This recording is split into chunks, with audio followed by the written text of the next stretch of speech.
Hi, everyone. It's good to see everybody. Thanks for joining us.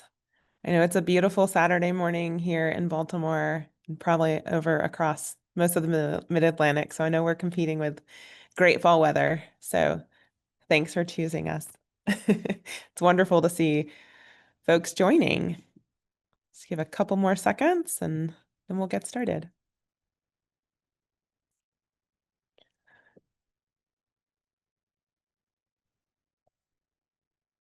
All right. So, hello, everyone. Welcome to our online symposium here at the Baltimore Jewelry Center. I'm Shane Prada, and I'm the director of the BJC. It's really lovely to have all of you here with us on Zoom. This is our ninth annual symposium, and it's fantastic to have so many guests with us who join in person and afterwards from really all over the world. Our jewelry community is vast, and it's really special to all be together. Before we get started, we ask that during the presentation you please remain muted. While you're muted, we encourage you to use the chat feature. Drop any questions, exclamations, comments you may have in that chat. And in order to make sure you have the best view of the presentation, we suggest that you utilize speaker view. We are going to have time at the end for conversations and questions when folks can come off mute. So just know that. I'm joined today by my wonderful colleagues, Elliot Keeley, Mercury Swift, Allison Gulick, and Jay Diamond. This is the sixth symposium in which we're featuring an online portion, and we really enjoyed being able to host the speaker portion of our symposium online because it allows anyone anywhere to take part. In addition to the guests like you who join us live, we record the symposium, and then that goes on to be used by educators in metal, jewelry, and art departments across the country and even some outside of the US. We really love being able to create a resource for the community that's free and generative, encouraging creativity and research in our field. So if you don't already know about us, which I think most of you do, here at the Baltimore Jewelry Center, we're a nonprofit arts education space located in central Baltimore, Maryland. We offer classes, workshops, and studio rental for both new artists and established artists, anything in between, anyone who's interested in metal and jewelry. We host exhibitions, free workshops, and educational events to reach even more people. And we have a robust residency program and a kids and teens program, and also a workforce development program. We're passionate about helping people learn to create jewelry, wear jewelry, and learn about the field. I believe Elliot or another of my colleagues will drop a link to our website into the chat just so you can reach out for it at any point. We do have a couple fall classes and workshops that there's still time to sign up for if you're intrigued. And as I mentioned, this is our ninth annual symposium. We actually developed the idea for an annual symposium in 2017 after hosting Radical Jewelry Makeover, which is a year-long jewelry repurposing project. Or for us, it was a year-long project. It can be shorter or longer. And we decided that as part of that, we wanted to host a one-day symposium. So we had people come in and participate in workshops and demos, but then we also had a panel of speakers, and it was a huge success. And since that first symposium in 2017, we've hosted a symposium every fall. We always organize the day around a broader theme. And that way, we're able to highlight the ubiquity of jewelry and make new connections with people outside of our field. Our 2025 symposium theme is Making Spaces, and it's going to investigate the role of third spaces as sites for connection, artistic expression, and creative growth. The term third space refers to places outside of homes, which are the first space, and workplaces, the second space, where people are brought together around shared interests and ideas.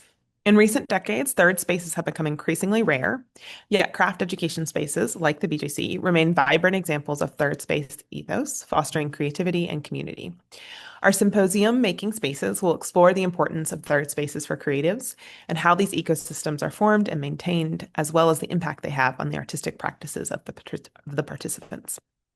For many of us, the BJC is a space where we connect with other makers around a shared love of jewelry and metalsmithing, where we build community while bringing richness to our lives and artistic practices. For this year's community challenge, which is something that we do following the symposium, we're asking members of our community to create work about the connections they find in third spaces. So before we begin, before I turn over to our speakers, I just want to say a huge thank you to our team here at the BJC. Elliot, Allison, Mercury, and Jay have worked very hard over the past several weeks to develop this program and deliver it to you online. They're amazing collaborators, and I'm very fortunate to work with them. I also want to thank our interns and residents who've helped prepare materials for the in-person portion of the symposium, which will happen tomorrow. And I want to thank the Wingate Foundation and the Maryland State Arts Council and our amazing donors who have provided funding for this to be a completely free program. And finally, I want to, well, not finally, next to finally, I want to take a moment to thank our four presenters for being with us today and sharing their research and their smart minds. We'll hear from Valeska Popolo, Shawnee Richards, Anna Lehner, and Ria, Ria Vedro. I'm very excited to hear from them, and I know you are too. And finally, I want to thank you. We're here together, which is super special. I've been thinking so much lately about attention and what we give our attention to and what spaces we occupy. And it's really wonderful to have the BJC as this space where people can come together. I know there's so many places you could be today, and I appreciate that you're here.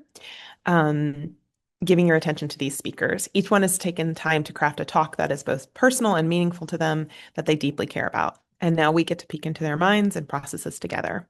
So thank you all for being here. So let's get started. For today's format, we have 4 presentations. There'll be a brief time for questions after each presentation, and then there'll be time at the very end for more discussion and Q&A with all 4 speakers. So our first speaker is Valeska Popolo. She works as an artist, educator, cultural organizer, and facilitator in her adopted hometown of Baltimore, Maryland. Embracing a wide array of tactics from puppetry and printmaking, art builds, and participatory performance, Valeska is motivated by an interest in healing and repair, in deepening our relationships to each other and all of our kin, from heron to dogbane, which I had to look up. I didn't know what it is. It's a plant.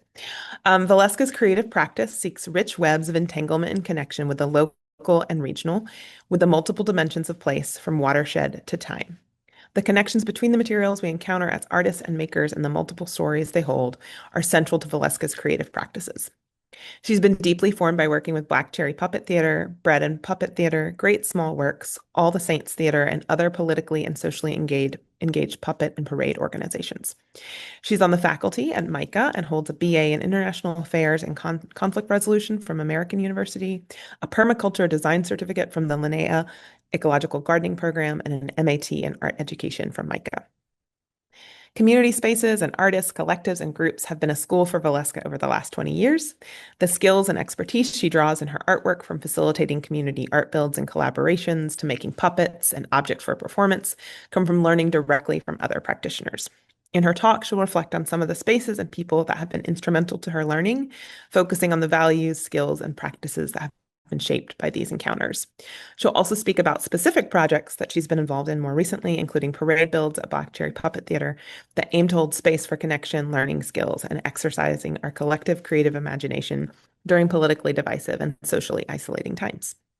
All right, so I'll turn it over to Valeska, and remember, you can drop questions or comments in the chat, and we will also drop a link to Valeska's website in case you want to peruse that as she speaks.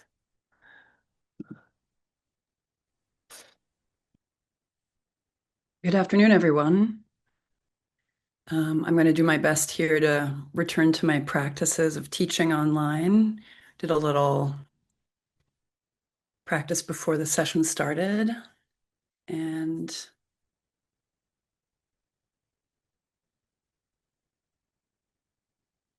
all right. Is everybody able to see the slides? Maybe a thumbs up. Yes? All right, great. Thank you. All right. Greetings. Much gratitude to all of you who are joining us, listening in today on such a beautiful Saturday afternoon here in Baltimore. Thank you so much to the Baltimore Jewelry Center staff for your vision around the annual symposium, for inviting me, really a puppeteer and parade maker, into a jewelry conversation and space, into this conversation around craft and third spaces, for inviting me to participate and for organizing all of the free workshops for people from our community here to learn new skills and to connect with each other through craft. I'm calling in from so-called Baltimore, Maryland, from the Herring Run in the Chesapeake Bay watershed, unceded land of the Piscataway and other Chesapeake First families. And since we're speaking today about the art of gathering and building community in relationship to place, it felt particularly important to me to acknowledge that we do so on occupied and stolen land that's been forever changed by the arrival of colonialism, its ongoing practices and practitioners. And I'm also grateful for the Maryland State Arts Council for all the work they've done on building relationships and developing resources for land acknowledgements here in our state. I'm an immigrant and a settler here. I live on land that's been shaped by the labor, wisdom, and knowledge of people indigenous to this continent, as well as African descended people ripped from their lands and brought here against their will. Baltimore continues to be home to many tribal people, including the Piscataway, the Lumbee, and the Cherokee, and people living in diaspora. I'm grateful for and seek to all the ways that I learn from these communities, their wisdom traditions, including their practices that center community and connection to the land. So today I'll be speaking about my experiences with community art builds, gatherings that occur over a series of weeks or months to lead up to an event like a community celebration, festival, protest, or parade.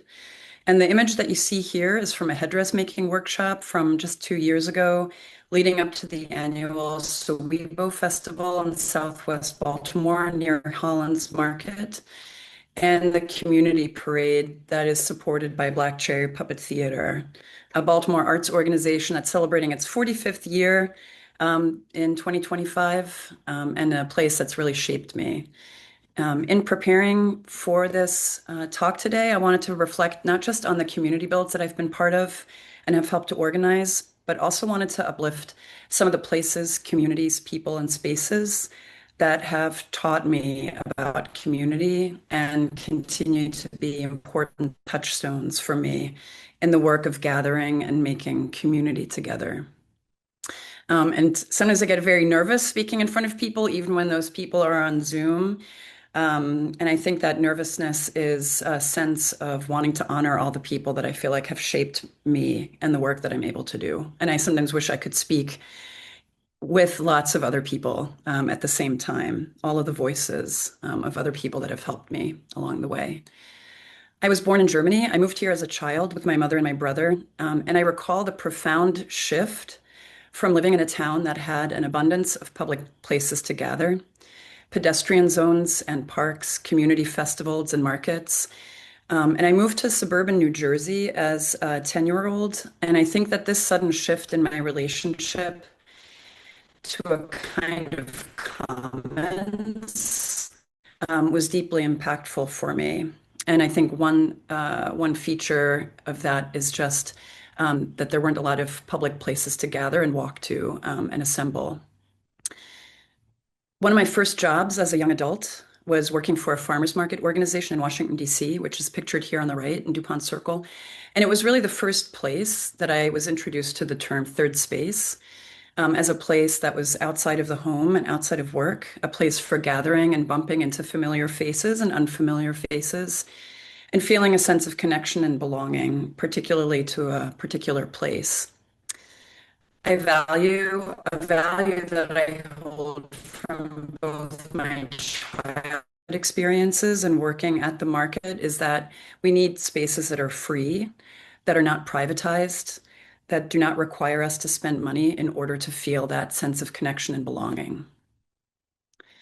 And so one of the things I've been reflecting a lot on, including the opportunity that I was given this summer to teach at Haystack, so I'm glad to see Anna on this call, is how I have learned about community. And so the process for me has really been around being in community in Baltimore and learning from established elders, community organizations, artists who have held space for a long time for people to gather and learn from one another. And one of those central places for me has really been Black Cherry Puppet Theater.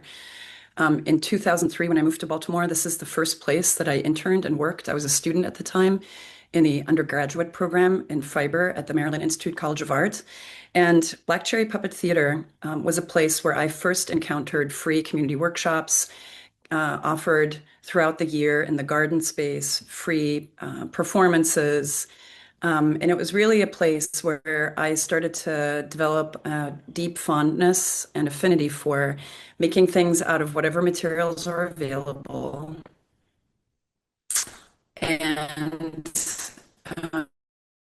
people in the community. So here are just a few photographs from some of those early days for me of working at Black Cherry Puppet Theater. And I'm glad to see Jen Strunge on the call, who is a person that I really learned a lot from, a fellow peer and friend and puppet maker in Baltimore, who was already leading these workshops back then. Another place that I really wanted to uplift that I learned a lot from is the United Workers. They're an anti-poverty organization that continues to organize here in Baltimore and across Maryland. And one of the experiences that I had that really shaped me was a project that they did around 2007 and 8 with the backbone that comes from the Great Lakes region that was supporting social justice movement organizations in telling stories of the people most impacted by poverty. And they came to Baltimore, and over the course of multiple months, I was just one of many people that supported the United Workers in building puppets and props and developing stories that centered people that were impacted by some of the development projects here in Baltimore. People who didn't have access to health care, um, sick days, didn't have a living wage. And the kind of space that was created for us during that time to encounter one another across a lot of kinds of difference, racial difference, class difference, differences of lived experience, language difference was profoundly impactful for me in thinking about the role that spaces like that can play. I had the opportunity to work with two organizations that Shane mentioned at the beginning in my bio. Great Small Works, that's an image on the left from one of their art builds in New York City, and Bread and Puppet Theater in Vermont. I did an apprenticeship with them in 2005. And again, one of the things that was really moving for me and that really shaped me was being able to bear witness to folks creating spaces for people to have an experience together, to have big feelings together, to develop modes of resistance together, to find each other, to imagine together, and to craft and tell stories together.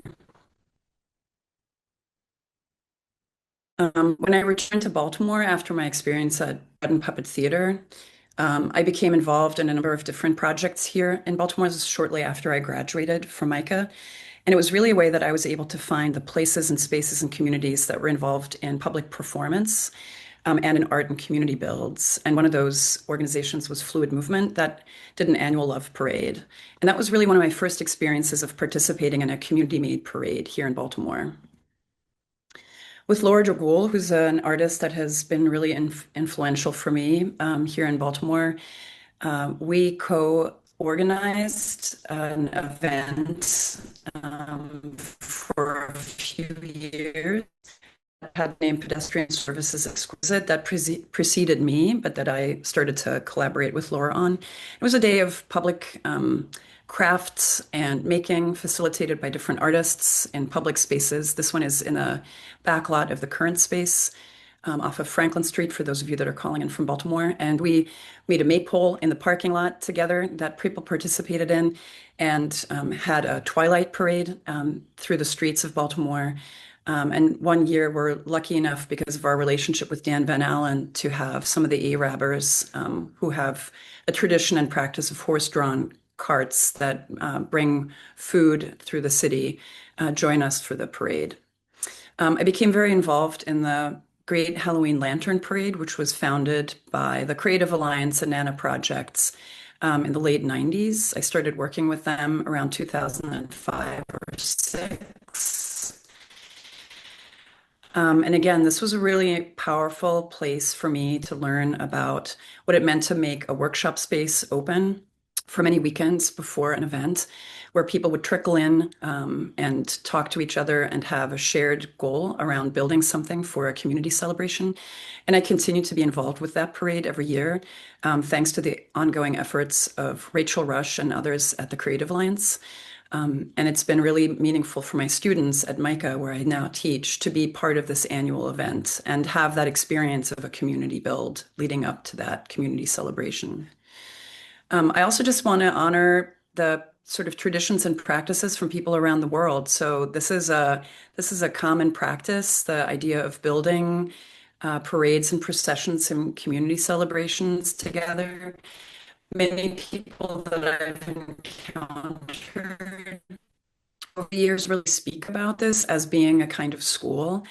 There are usually teachers in those places, crafters and practitioners that share their knowledge with other people across generation over time. And two of those that I really, again, wanted to uplift are the Welfare State International that existed in England for many decades, that really developed a practice around this, and Deborah Hunt in Puerto Rico, who's a friend and someone who really inspires me, who has this deep practice and is very sharing with her things that she's learned over the years about holding space for people, building together towards a parade. One of the aspects that felt important for me to reflect on when we talk about third spaces and gathering and building community is an experience that I had around 2010, or maybe even a little bit later, maybe 2012 here in Baltimore. I met a cultural worker and artist here in Baltimore, Sheila Gaskins. And Sheila was one of the people that came into my life and really helped me to start questioning who is in the room, who feels welcome, what are some of the barriers maybe to people participating in the workshops that you're hosting and facilitating. And I wanted to reflect on this experience in particular today because I keep thinking about how we're always evolving, we're always learning. I very much feel like I'm not at all an expert in supporting community builds. I'm so grateful for the feedback I keep getting from people in my community. And Sheila was really important, a really important person who came into my life and said, I want you to really reflect on who's in the spaces that you're organizing.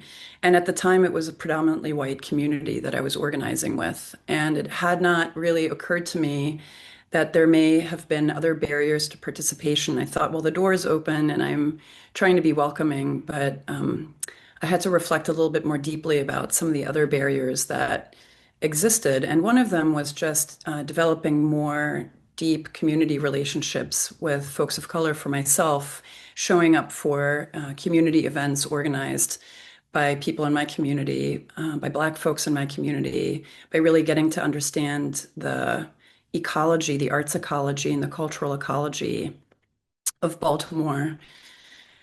That doesn't just circle around MICA or some of the other arts organizations. And that's an ongoing process for me. And I just reflected with my partner last night, Peter Redgrave, who's also on the call, how it can feel like just a never-ending process of getting to understand this rich ecosystem that we're a part of here in Baltimore. And Sheila and I and about 7 other artists organized a gathering back in 2015. It was shortly before the Baltimore uprising. That was just trying to bring people together around asking those questions. What is it that keeps our arts communities segregated and separated? And I think that that experience really set me on a path that continues to the present day, where I continue to just keep reflecting on maybe my own biases or my own lack of knowledge about other communities that I'm not centering in my organizing work. And I again want to uplift someone who's in the room, Robin Rusty Marquise, who's an important friend and collaborator, who I had the great fortune to work with as a graduate student at the Maryland Institute College of Art, who introduced me to a whole other set of resources and ways of thinking about disability and disability justice. And pictured on this slide are just a couple of the resources that Rusty made me aware of. One of them is the zine on the left, Disability and Accessibility in the Visual Arts, produced while Rusty was a graduate student at MICA, and Skin, Tooth, and Bone, The Bases of Movement is Our People, by a disability justice primer by Sins Invalid, that Rusty shared with me, but that also another person who's been really influential for me, Jenny Romaine, who organizes in New York, made me aware of, which just really helped me and a group of people that I was in a learning circle with think about how do we center people who are oftentimes left out of the spaces in which we organize? How do we reduce those barriers to participation? And it is an ongoing process for me. And I guess I'm sharing these resources partly because it's a way for me to hold myself accountable, and to remind myself and to share with others some of the tools that have been central for me to just bring that awareness a little bit closer. The other two resources are just a resource that's been around in my life for a long time, the Moving Beyond Icebreakers. I was introduced to that while working on an after-school program here in Baltimore. Great guide for facilitation and really thinking about engaging people actively in space. And then Aorta Collective up in Philadelphia that does a lot of support for people and organizations to think about anti-oppressive facilitation practices. A couple of books that I also have really leaned on over the years about community gatherings and community celebrations and bringing people together are these three: Dancing in the Streets by Barbara Ehrenreich, that talks about why do we do it? It's either why we have this human need for connection and celebration. And Engineers of the Imagination, which is a kind of workbook from the Welfare State International in England, and The Wise Fool Basics Handbook that comes from a group in New Mexico, that has some really great reflections on how to bring people together, especially across difference with limited resources. So for this last section of the presentation, I wanted to just share a couple of the projects that I've been involved in, that I've helped to facilitate at Black Cherry Puppet Theater in particular. So in 2016, I started working with the Baltimore People's Climate Movement, and Black Cherry was the place that welcomed us for some of the art builds that we had leading up to some of the marches and rallies that we had back then, to center our conversation around the impacts of climate change, particularly on frontline communities and communities most impacted by climate change. And on the right is a poster for one of the community parade builds that we had just 2 years ago at Black Cherry. Here's some images from the Baltimore People's Climate Movement, where we brought people together to make signs and banners and learn about screen printing and puppet building. And it was just deeply shaping for me to think about all of the knowledge that I have had access to develop, and how much opportunity we have to share that knowledge with other people. Here are just some more images from that time. During the pandemic, of course, it was really hard to gather. And just as we started to feel like we might be able to meet in public spaces again, we started to organize a parade down at Black Cherry Puppet Theater. And this is from, I think, the spring of 2022. I think it was the first time that we felt like we might be able to do that. And so here are just photos from on the left side of people helping to transform these old hampers and plastic bag strips into the image on the right, this underground water goddess, as we call her, representing the waters that had been diverted underneath the city streets. We processed her around Holland's Market on the Sowebo Festival Day. This is the following year. The theme that we chose was Our Roots Are Entangled. And collectively, you can see on the right, people working on a big tree puppet that we processed around the market. And there were lots of other little tiny puppets that people built collaboratively, along with Dirk Joseph and with Michael Lamison, to build a kind of ecosystem representing the way that we are all entangled with one another. And this fall, there's another series of parade builds that are happening at Black Cherry, this time facilitated by Tavia La Follette, who's another artist here in our community. And I wanted to share that in case people are interested in participating. There's a few Saturdays coming up. And one of the reasons I also wanted to include this is because one of the lessons that I've really learned around building capacity for this idea of third spaces or building collectively is sharing that load and sharing that opportunity, kind of that it doesn't have to be centered on any one of us as practitioners. I think our our arts community sometimes rewards us laying claim to certain practices or centering ourselves, putting it on our resume, getting all of the opportunities. And I think the people that I'm in community with keep reminding me of how to share that, how to share those resources, those opportunities to build capacity so that more people can lead, um, and and that it's a decentered kind of process. And that's something that I feel really proud of with the work that we've done with Black Cherry Puppet Theater, is that there are many people who've sort of been able to step into those roles of leadership and facilitation. Um, some of the questions that I've been asking myself and that some of the folks that have been speaking about help me to ask myself that I wanted to share today is who is on our organizing committee? Who's on our volunteer team? How can we support participation of people who may have a harder time volunteering or showing up because of other pressures that they face? When I worked with United Workers, there was a transportation team, so people who volunteered to give people rides. And I found that really, really moving. And what an amazing way to volunteer, to just be able to give people rides to a place.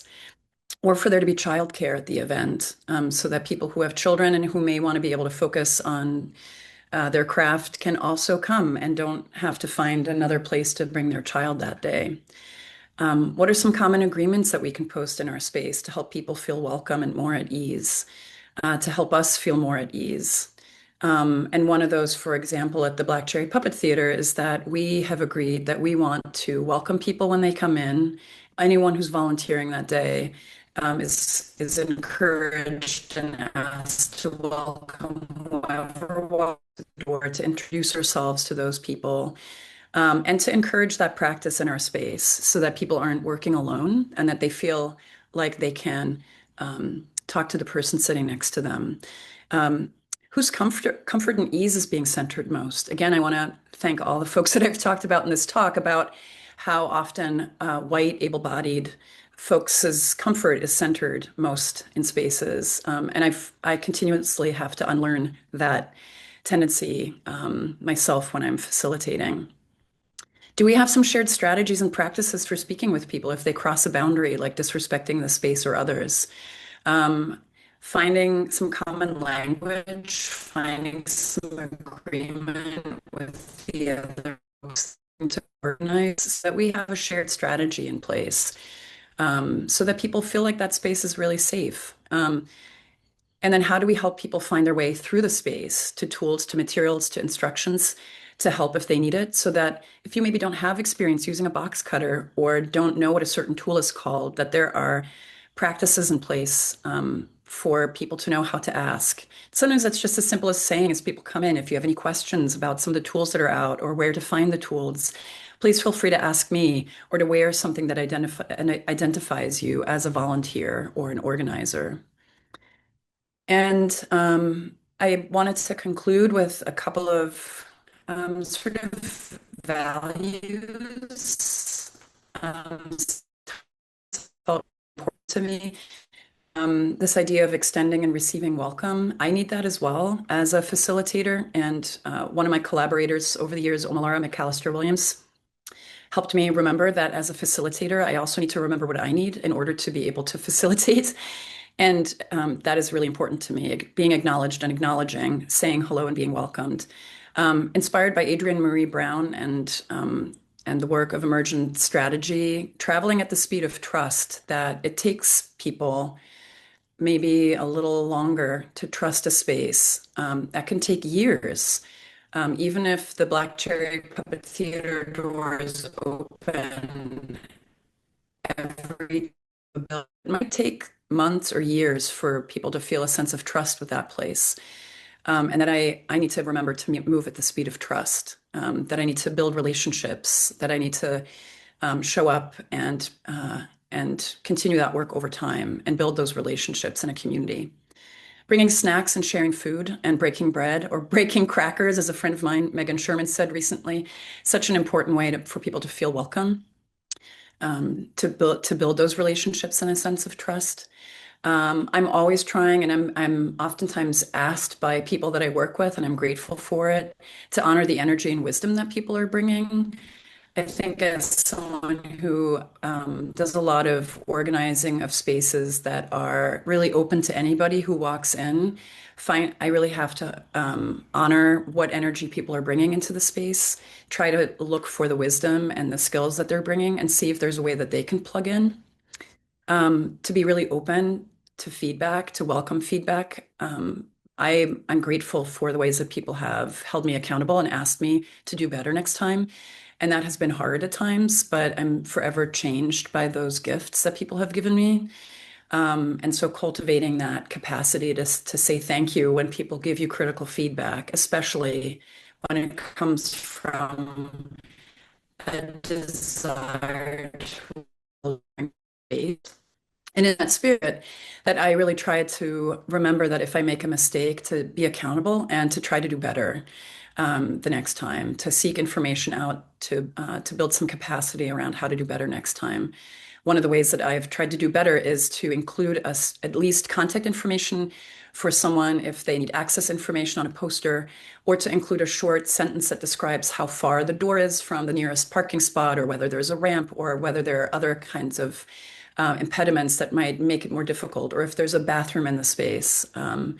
That's a way that I'm trying to do better, is to include that kind of information on posters and flyers that I send out, including my own invitations to events at my house. To be transparent about funding, I try to be really clear about whether we have funding. A lot of times we are doing things on a volunteer basis, or we're working with very minimal funding. And I just try to be honest about that, because if we're a group of volunteers and we're trying to find time to do this work outside of our existing responsibilities, I think it's helped me be a little bit more realistic with what we're able to do than if you're a really well-funded community organization that is able to pay people for those hours on the weekend. And then to always thank folks for coming. And again, Baltimore Jewelry Center is doing such a great job of that today, for acknowledging the labor and the time that we've put in to prepare for today. And then to also ask for what I need, for what we need in order to show up. So I just want to thank you so much for listening, for making time on a Saturday to be together here. And I just want to end on this image. I couldn't possibly thank all the people that I feel like I've learned from over the years, but this was just an attempt to name a few of those people that I feel deeply grateful for being in community with, that continuously help me find my North Star. So thank you so much, everyone. Valeska, that was lovely. Thank you. We do have at least one question in the chat. First of all, Carrie Ann Quick joining us from San Diego, a former BJC resident. Wonderful to see her with us. Said thank you for this presentation. It's very inspiring and it's an important message. And she asks, what three pieces of advice would you give to someone who wanted to start a parade project when nothing of that sort already exists? That's a great question. And again, I want to say to the room, Anna, who's calling in from Haystack. Haystack invited me to come teach there this summer, and I was like, I'm not a master at lantern building or parades, but one of the ideas was like, how do you help another group of people start to just begin that process of starting their own parade or community celebration?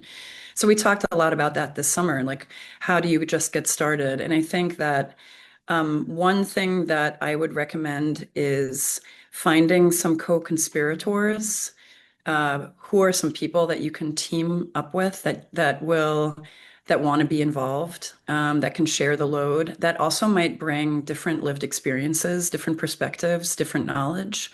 That for me has been really important. I think finding a place that wants to hold space for your gatherings, that maybe benefits also from people entering into that space. So Black Cherry Puppet Theater was really struggling through the pandemic because it's a place of gathering. And so for us to use that physical space as a building space, bringing people in, introducing people to Black Cherry, was really important. And I feel like there are oftentimes in communities spaces that are looking for more connection and more people to walk through their doors.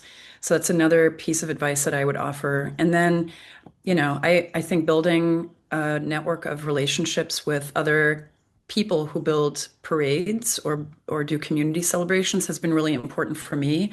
Um, I found some of those places through through online, through my relationship with Bread and Puppet Theater. You now have one other person that I welcome you to reach out and be in a relationship so we can talk about like what does it mean to make parades in a community? What are some of the issues that come up? What are some of the shared concerns that rise up in a community? What are some of the different things that come up, maybe in a rural community versus an urban community, a large place versus a small place?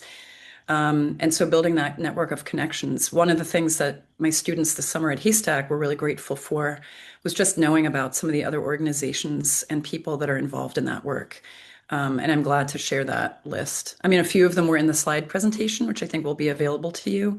But I'm glad to share more. So All the Saints Theater in Richmond is one of those places, Spiral Q in Philadelphia, Great Small Works in New York City, Bread and Puppet Theater, um, Handmade Parade in the United Kingdom, Deborah Hunt in Puerto Rico. So it's an amazing world of people that are doing this work. So much expertise and people to learn from. Valeska, Carrie says thank you. I wanted to know what brought you to puppets, like if that was something that reached back into your childhood, if it's something that you discovered, when you were an adult. Tell us a little bit about that. Sure. Thanks for that question. Um, yeah, I mean, I certainly grew up in a place that has a pretty deep puppetry tradition, and they were much more around me growing up, like marionette shows. I think in particular was something that I grew up with. And I really think that I forgot about it. I was really drawn to figurative art making. When I was at MICA, I was, always torn between sculpture and fiber and ceramics. Um, and on my first trip to Baltimore, I came across a little printed publication called Radar that maybe some people in the room remember, but it was just like a little tiny publication that would be put out, I think, quarterly. And I opened it up at a cafe, and there was a picture of marionettes from Black Cherry Puppet Theater of Billy Goat's Gruff, a show that they still perform, and this description of this puppet theater. And it sparked something in me. I was just amazed that there was a puppet theater in Baltimore. And then when I started studying at MICA, there was actually an opportunity to do a work study position at Black Cherry. And so I would walk down Martin Luther King Boulevard to Black Cherry whenever I had to work because I didn't have a car, and that was how I got down there. Um, and so Black Cherry really was a place where I started to develop my love of puppets. And then I think Annette Cowenberg, who was my teacher at MICA, suggested that I go to Bread and Puppet Theater for an apprenticeship. And that was a different kind of puppetry community than I'd been exposed to. And I think that what Bread and Puppet made me aware of was in a different way, was like the popular art form of building processions and parades and doing street theater, and making things out of whatever materials you have access to and telling stories that are important to the moment that you're living through in the place that you're living in. Um, and that really shaped me. That really, those two places have really shaped me. And I think that there's something about, and I teach a puppetry class right now, and I think something that maybe a theory that I have about puppeteers is that they are maybe many of them are animists. Like we have a belief in the life that exists within objects, and I think puppetry is a home for some of us because of that. I like that. Um, your pal and mine, Vicky Pass, says this is a wonderful presentation, Valeska. I really appreciate the ways that you approach your work from the position of someone who's always learning. I would agree with that. And I really like that you kept talking about like how you ask of yourself, what do you need to show up? And then you're open to sharing that with other people. And I think that modeling is just something that I think is a um just underappreciated and underrepresented and what that kind of does to the space and how it can activate the space. Another question, and we'll have this be the last question for this first speaker, but there will be time obviously at the end for more. I'm curious to hear a bit more about how your experiences in community spaces have influenced the aesthetics of your work. Well, I mean, I think one thing that really influences the aesthetics of what I don't even know if I can call it my work. It's really our work. I mean, when I talk about the parade and procession work, is that the thing that results is made by many people. And I think that um, figuring out that I think that's why parade and procession work is really exciting to me because it's a form that really makes that easier. Like we're not all building one object together. Like the water goddess, I had to sort of think through like how could many hands work on this one puppet? Um, there are processes, whether that's paper mache or adding elements like the ribbons or the plastic ribbons to the hampers. There's definitely that way of thinking about like how can many hands participate in this, but then also maybe what's a theme or what's a set of materials that we can all work with that will sort of tie the project together aesthetically or a set of colors or and so I think that that really informs my choice to work in parade and procession work because it is a form that can hold that relatively easily. And I really appreciate that question. I hadn't really thought about that. So thank you. And thanks everybody. Thanks so much for the questions and for your time on a Saturday. Thank you, BJC. I really like that last point that you made. I know for us, as when we do events like the symposium, especially the aspect that we're doing tomorrow, which is our open studio, people can come in and participate in workshops and demonstrations. We are often asking, like, what are the activities that do kind of open the door? So that point about like, what kinds of like projects just naturally facilitate that communal experience is really thoughtful. So thank you. Wonderful. Awesome. Lots of thank yous.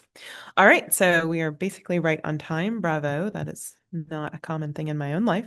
Our next presentation, our second presentation, is going to come from Shawnee Richards. She was born and raised in Akron, Ohio, and graduated with a BFA in metalsmithing at the University of Akron in 2006 and an MFA in metal at the State University of New York, New Paltz in 2016. Shawnee was awarded a community fellowship from the League of Creative Interventionists in 2018. With a year-long fellowship, she developed a community youth project called Akron's Growing Chefs. In 2020, Shawnee was awarded an art residency with the Akron Soul Train, and she was one of 6 artists selected to be part of the Sculpture Center's 2022 Emerging Artists Solo Exhibition Series. In 2023, she was a visiting craft fellow at SUNY New Paltz. She was also a fellow at the Ann Street Gallery in Newburgh, New York. And in 2024, Shawnee was awarded a New York Council of the Arts grant. In January and February of next year, of 2026, she'll actually join the BJC for a 2-month artist residency. And she's done a solo show in our gallery, which I'm sitting in right now. So Shawnee is going to speak about her experiences as a craft labor activist, discussing her experience utilizing third spaces. At the Sculpture Center, she was in an exhibition that used art and augmented reality in neighborhoods in Cleveland, Ohio. She'll also speak about her experience at the Plus O Festival in Kingston, New York, which is a nonprofit organized by artists and healthcare workers that centers the individual's contribution to the collective and where everyone has an equitable access to art and medicine. And she'll also speak about her recent experience at the Penland School of Craft, taking part in a collective residency organized with the Cocoa Collective. So just remember, you can drop questions or comments in the chat, and we will come back to those at the end of Shawnee's presentation. All right, go for it. Hello, everybody. I'm Shawnee. I'm in Olive Bridge, New York right now. I wanted to mention I started saying I'm a craft labor activist just because of the work that I put in the I don't get paid for it, but um okay. Here we go.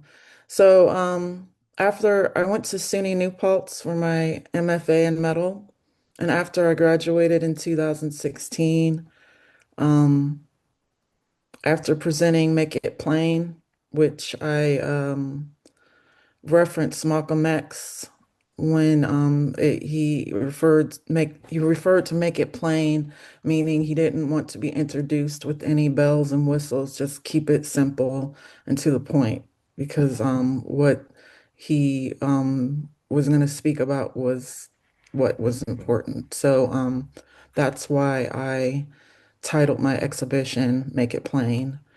Um, so after I graduated, I was a bit lost. I went back to Akron, Ohio, where I was born and raised.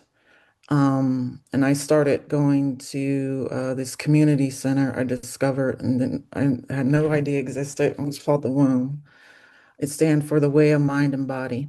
They had leadership meetings there with the community, and there was also a garden across the street, the Womb Community Garden. And I started growing things for the first time in my life. Here's some images from the community garden. In the middle, you'll see a picture of Deborah Johnson, who is the director of the Womb Community Garden, and who I collaborated with. Um, and here,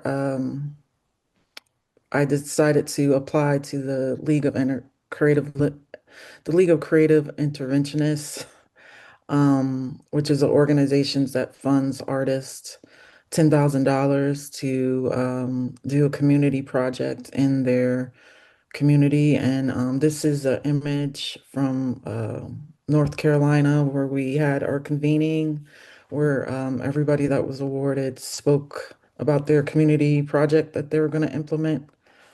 There was four of us in Akron.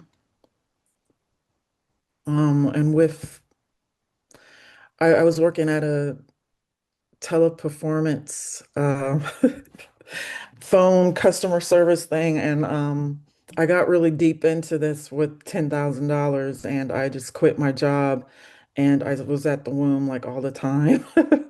My project was, I titled it The Akron Growing Chefs. I wanted to teach kids how to cook and grow their own food. I collaborated with Deborah Johnson, and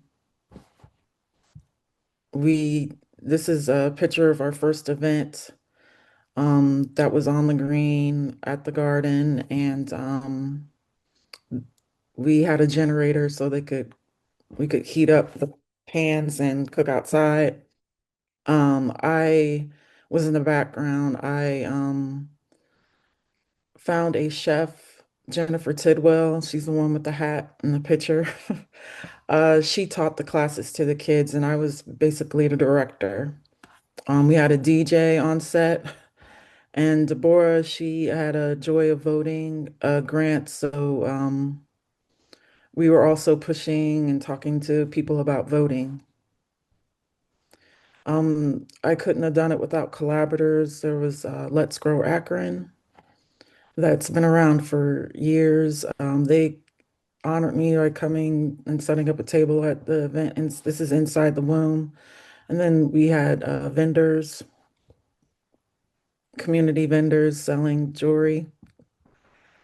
I also got leadership training with the Ohio Organizing Collaborative, and I also went to a week long with Bold Black Organizing for Leadership and Dignity.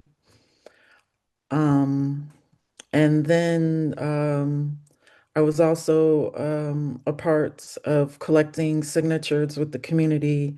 We got 7,030 or 730,000 signatures to get issue one on the ballot. And issue one was basically, instead of throwing a person in prison for minor offenses, drug-related charges, was instead of doing that, getting rehabilitation and rehab. Um,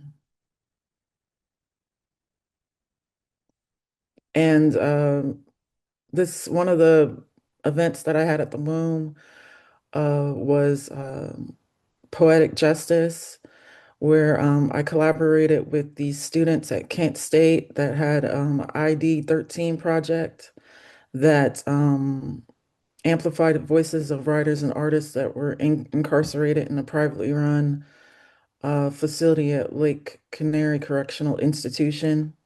So at the event, we had people do poetry, and they talked about their project, and we had food, a potluck. Um, so that was an awesome community event. And then I didn't throw this. I was just a part of like I tried to participate in everything. And Dorita Johnson, awesome leader at the Womb, she organized this event at the Akron Art Museum that was really it was really impactful. Like we all were in a circle and we all had a conversation about that connected us about how we were all like all these like how we grew up when we were 12 and how it was amazing how everybody would say a memory and how similar we how it connected all of us. Um, and then I also was doing open mic Expression Lounge. Expression Lounge was something that the Womb had for years, and nobody was hosting it. So I took that over, and every bi-weekly, we'd have a event on Saturday and invite the community to come up to the mic to express themselves. And every event had to involve voting or talking about issues in the community. Um, so that's a background of that. Because during that organizing, I was too busy with the Akron Growing Chefs, and my art got kind of in the background. So I,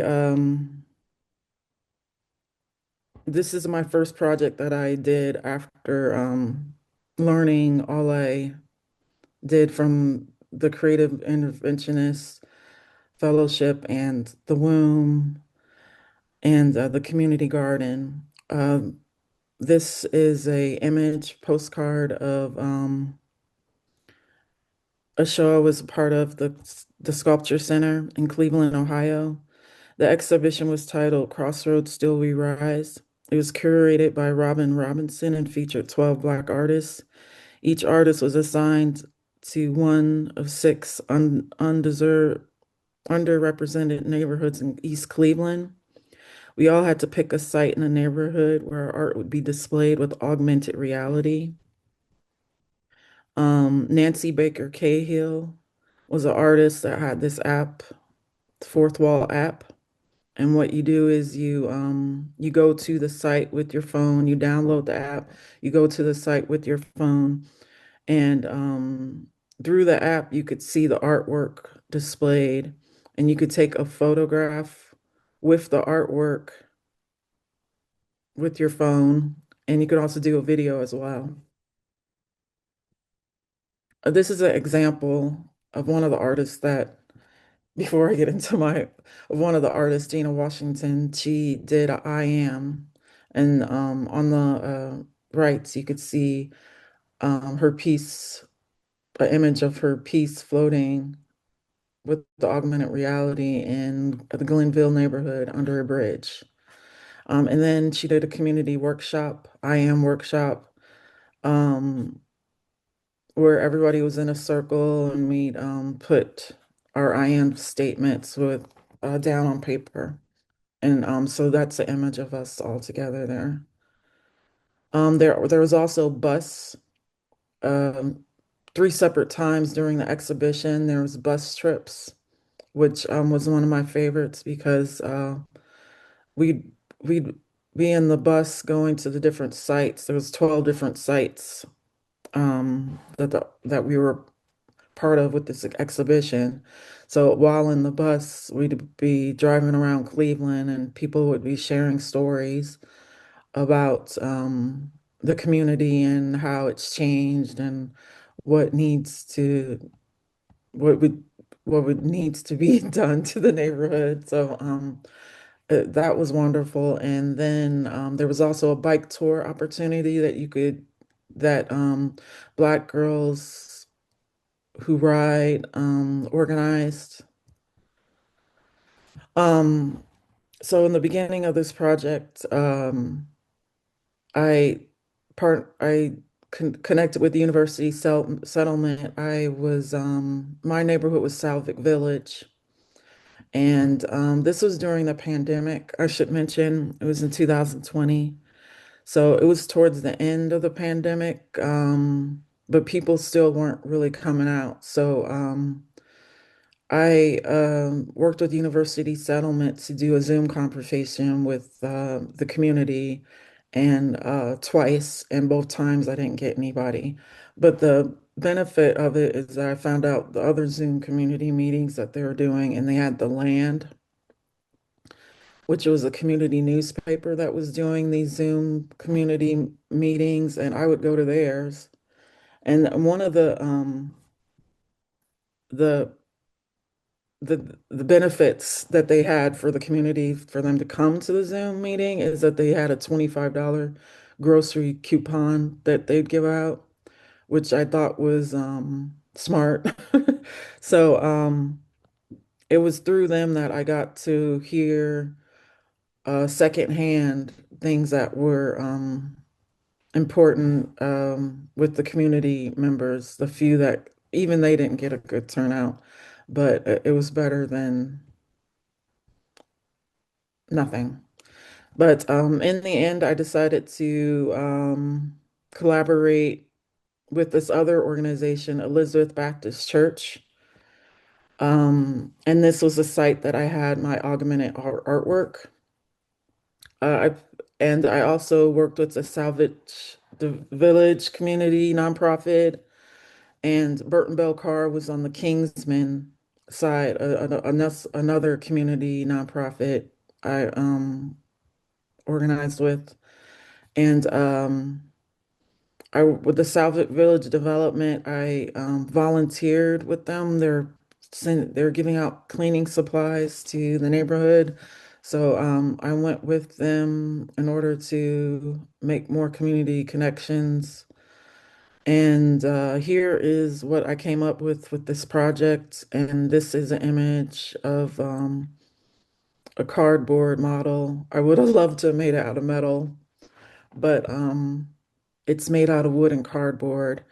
It's I looked for weeks for the blueprints for this bridge, and I couldn't get them. So I just had to use my observation skills to replicate the bridge. Um, the Sideaway Bridge, um, it was vandalized during the Huff riots in the 60s. The half of the bridge, which was connected to the Salvic Village, was set on fire, and some of the wooden planks were removed. So no one on the Kingsman side could enter. So I decided to replicate this bridge intact, um, because I think it was my artist's way of saying that if this bridge was backed and intact, that it would make an impact on both of the communities. And they took a picture of my sculpture and removed the background. And here's a close-up of the bridge I made. And in the gallery, you could go in and see a augmented reality in the iPad.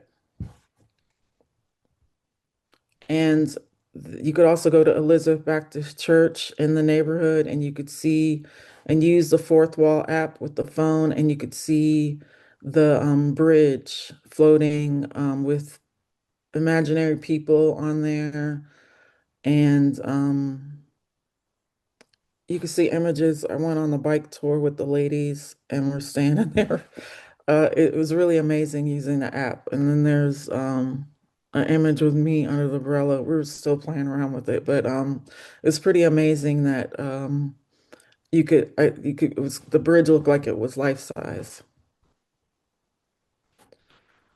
I organized I made a video. I'm gonna just play it. It's silent, and this is a Sideaway Bridge.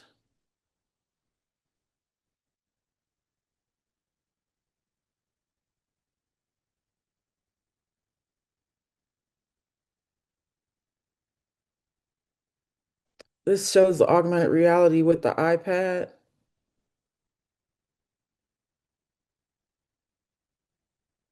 And then I wanted to show like what if it was back, the greenery, you know. And then this is of if you went to the actual site and saw it. And I have a quote playing that organizer Chris Alvarado, he that's what he told me, and I made this promotional video to advertise our panel discussion. So you see Chris Alvarado on the top, and then Chris Alvarado from the Salvic Village Development, the nonprofit, and then Bianca Butts from the Kingsman side of the community nonprofit. And then on the bottom there is Pastor Pastor Gibson, who's also a lawyer. So we all had a community discussion as well after. And then I made a Sideaway Bridge pendant. You can see Bianca Butts wearing it. And I sold them to like 125 to and I split it in half, so part of the proceeds go to community each part of the community, half to Salvage Village, half to Kingsman. Um I'm now gonna jump into Leslie Knoll, the creative director of Penland. She posted this comment during the pandemic of what would you do if you could take over Penland in 3 days? And this got the ball rolling with her brainstorming and coming up with collectives coming to Penland. This is the first collective, the Black Women of Print. Leslie Knoll like spoke to one of the ladies at the Black ladies, the Black the printmakers. She talked to one of them and about teaching a class, and one of them couldn't make it, so they referred to another one in their collective, and she was like, "Oh my goodness, you guys are a collective," and she that sparked an idea to get them to come to Penland to um, convene and I'm not like explaining this right, but she she the beginning of the idea is that Penland does all the programming.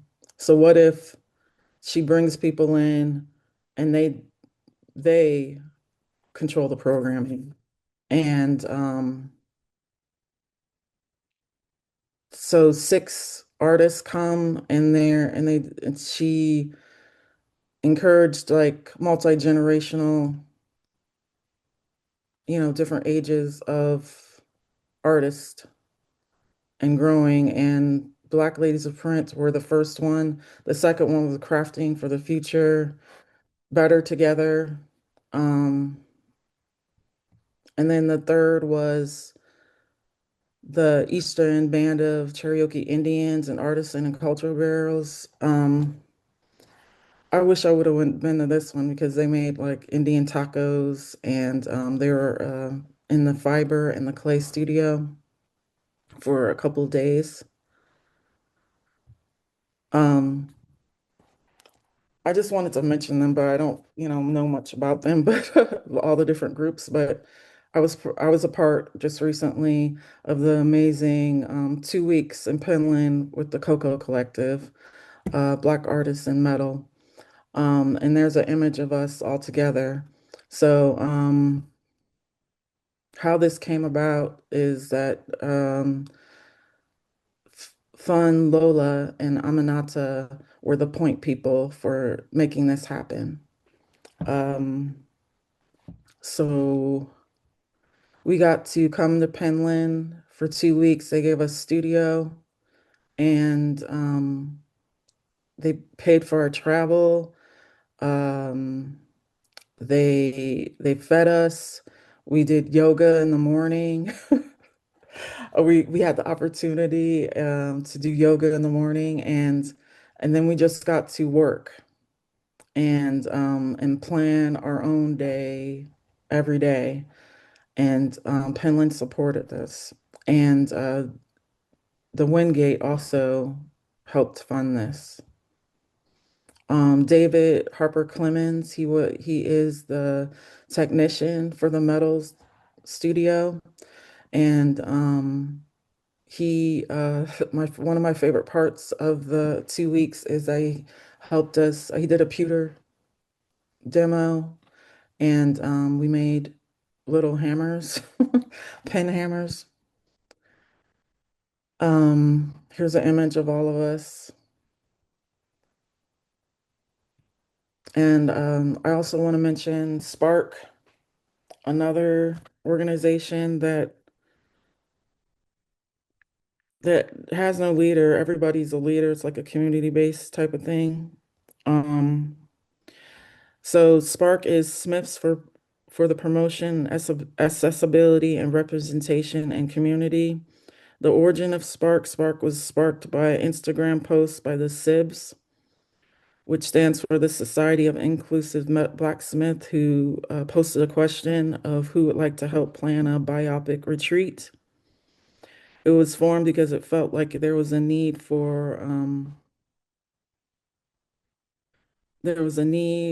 to fill the gap that divided art jewelers, fabricators, blacksmiths, metal art, fine jewelers, and bring them all together to skill share and learn and share knowledge for anybody that's emerging or mid-career or established artists or any craft folk. The first year was hosted at the Steel Yard in Providence, Rhode Island. You can see the image to the left of the first year. They didn't have that many, but you look how big it got in 2025. But I came in 2025, and it was amazing. It was like the weekend, 3 days. Um, so there was 12 people in the planning committee and 4 new members who came to the retreat last year. Um, were part of the committee for this year's retreat. Um, so the keynote speaker, oh wait, before I go to that, but the second year was at Touchstone Center of Craft, which I've never been to, but they hosted it. And David Harper Clemens, he curated an exhibition type Born of Fire. And there was 7 different demos that we did while we were at Touchstone. And the keynote speaker was Chelsea Flores, a blacksmith and artisan and owner of Clay and Steel in Oakland, California, which is an awesome third space that you guys should check out. I put the website down there. And this is a piece of work that I made, a bonnet. I'm doing a body work about Sojourner Truth. I used a quote that she said, and I cut it out to make this metal bonnet shape. And I was a part of the Positive O Festival in Kingston. And we did a community workshop. I did a community workshop where I taught people how to make knit flowers to honor Sojourner Truth. And the Positive O Festival is a community event that um, brings together artisans and healthcare providers for a weekend of art and music and wellness um, that goes on and that is going on this year. And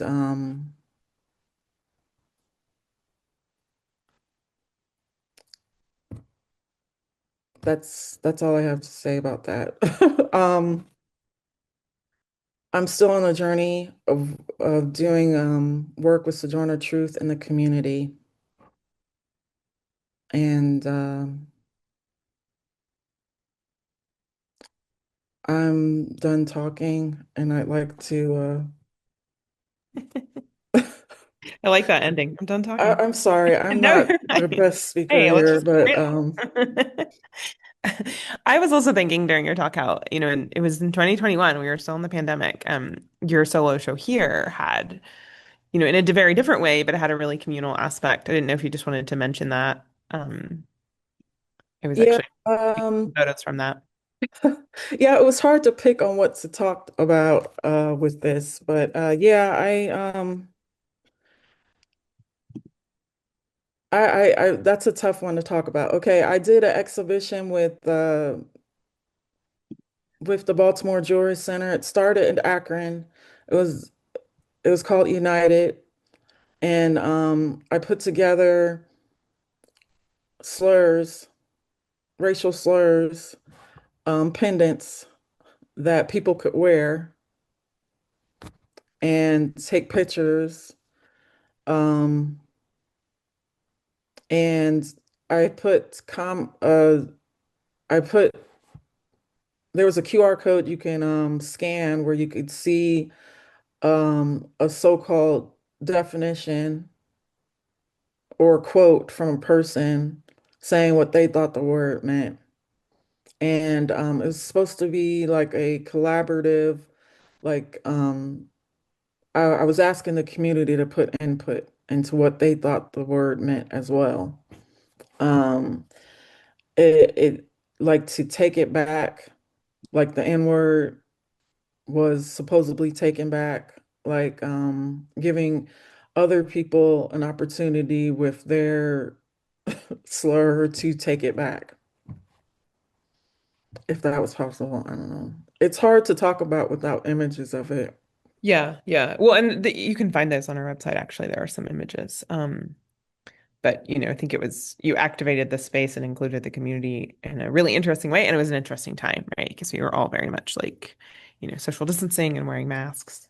Yeah, I actually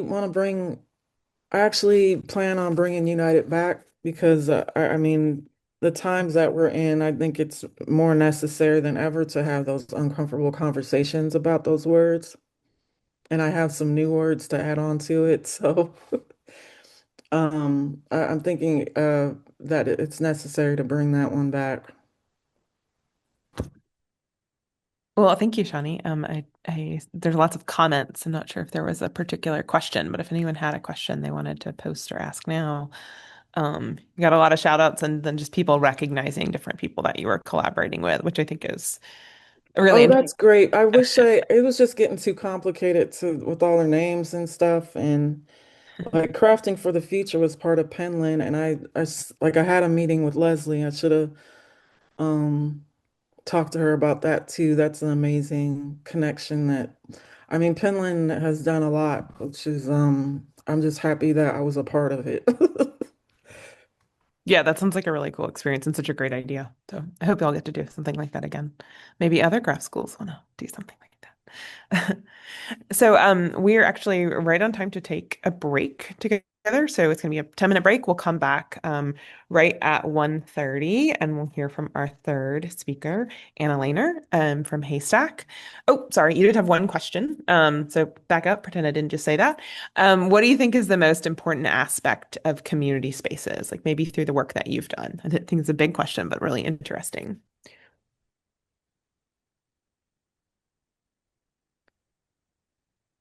Food. That's not a bad answer. Well, yeah, I mean, it was tough. Like I didn't really go into the pain of organizing. I mean, I kind of like when I was doing the kids, like I wasn't doing any art, like I was saying, because I was so immersed into the community. I think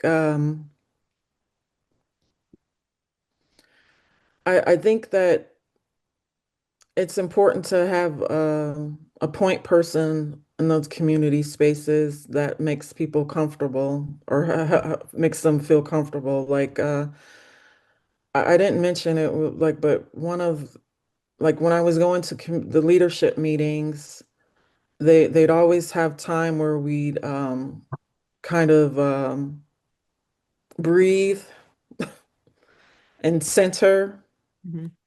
because we were talking about some deep the problems with the community or whatever subject we were talking about. There was always a point before and after that we sit together and breathe and center together and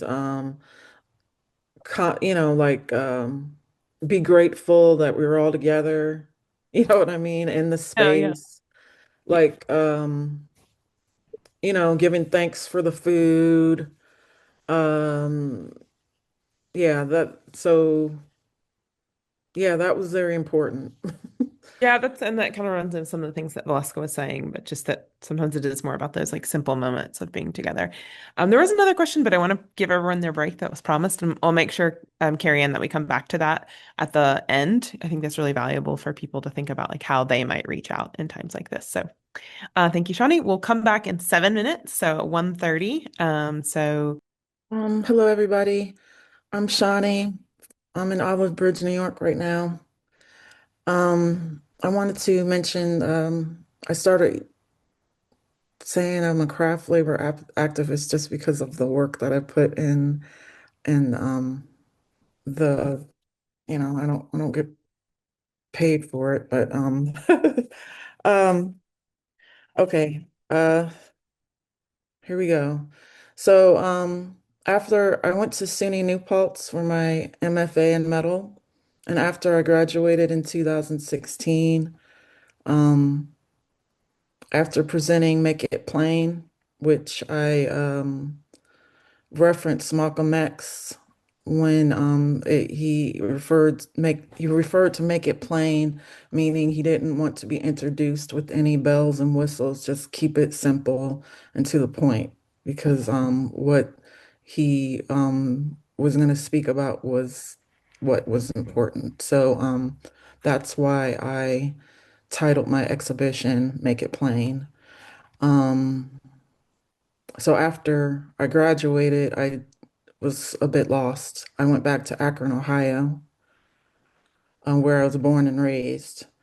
And I started going to this community center I discovered, and then I had no idea existed. It was called the Womb. It stands for the Way of Mind and Body. They had leadership meetings there with the community, and there was also a garden across the street, the Womb Community Garden. And I started growing things for the first time in my life. Here's some images from the community garden. In the middle, you'll see a picture of Deborah Johnson, who is the director of the Womb Community Garden and who I collaborated with. Um, and here,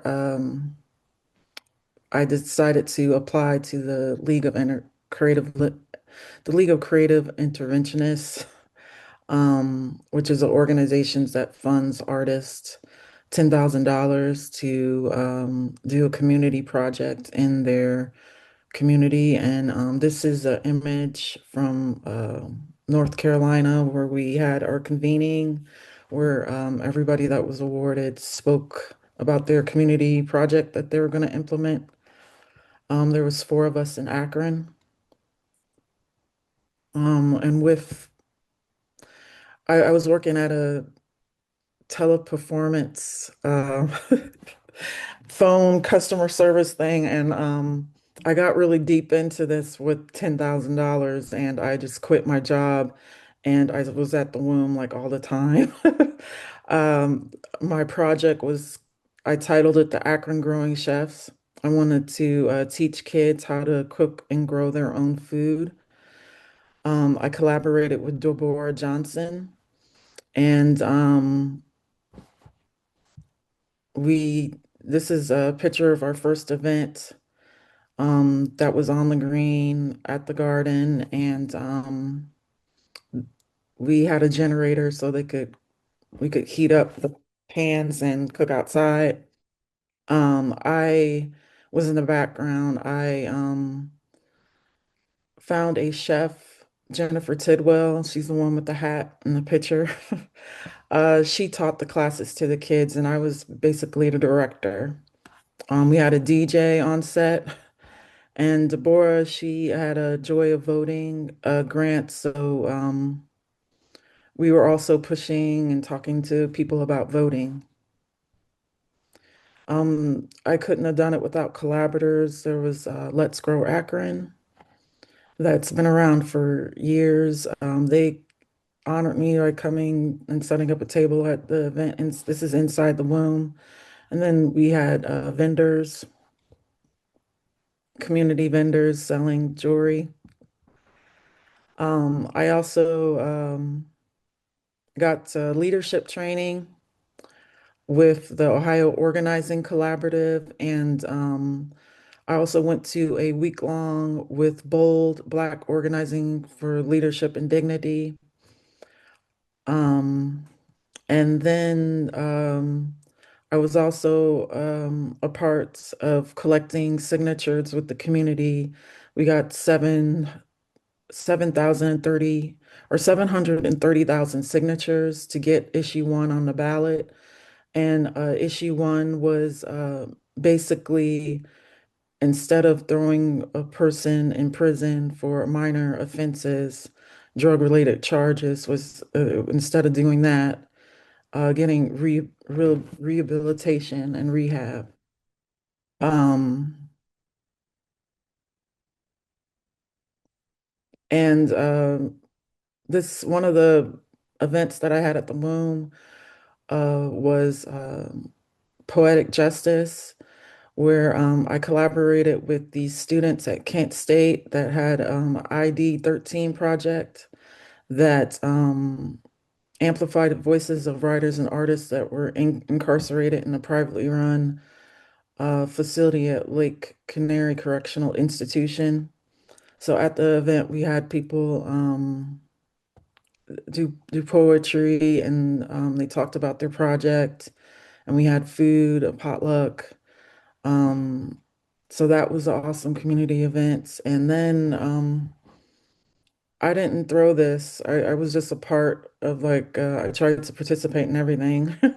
And Dorita Johnson, awesome leader at the Womb, she organized this event at the Akron Art Museum that was really it was really impactful. Like we all were in a circle, and we all had a conversation about that connected us about how we were all like all these like how we grew up when we were 12, and how it was amazing how everybody would say a memory, and how similar we how it connected all of us. Um, and then I also was doing open mic expression lounge. Expression lounge was something that the womb had for years, and nobody was hosting it, so I took that over. And every bi-weekly we'd have a event on Saturday and invite the community to come up to the mic to express themselves. And every event had to involve voting or talking about issues in the community. Um, so that's a background of that. Because during that organizing, I was too busy with the Akron Growing Chefs, and my art got kind of in the background. So I, this is my first project that I did after learning all I did from the Creative Interventionist Fellowship and the Womb and the Community Garden. This is a image postcard of a show I was a part of the Sculpture Center in Cleveland, Ohio. The exhibition was titled Crossroads Still We Rise. It was curated by Robin Robinson and featured 12 Black artists. Each artist was assigned to one of six underrepresented neighborhoods in East Cleveland. We all had to pick a site in a neighborhood where our art would be displayed with augmented reality. Nancy Baker Cahill was an artist that had this app, the Fourth Wall app.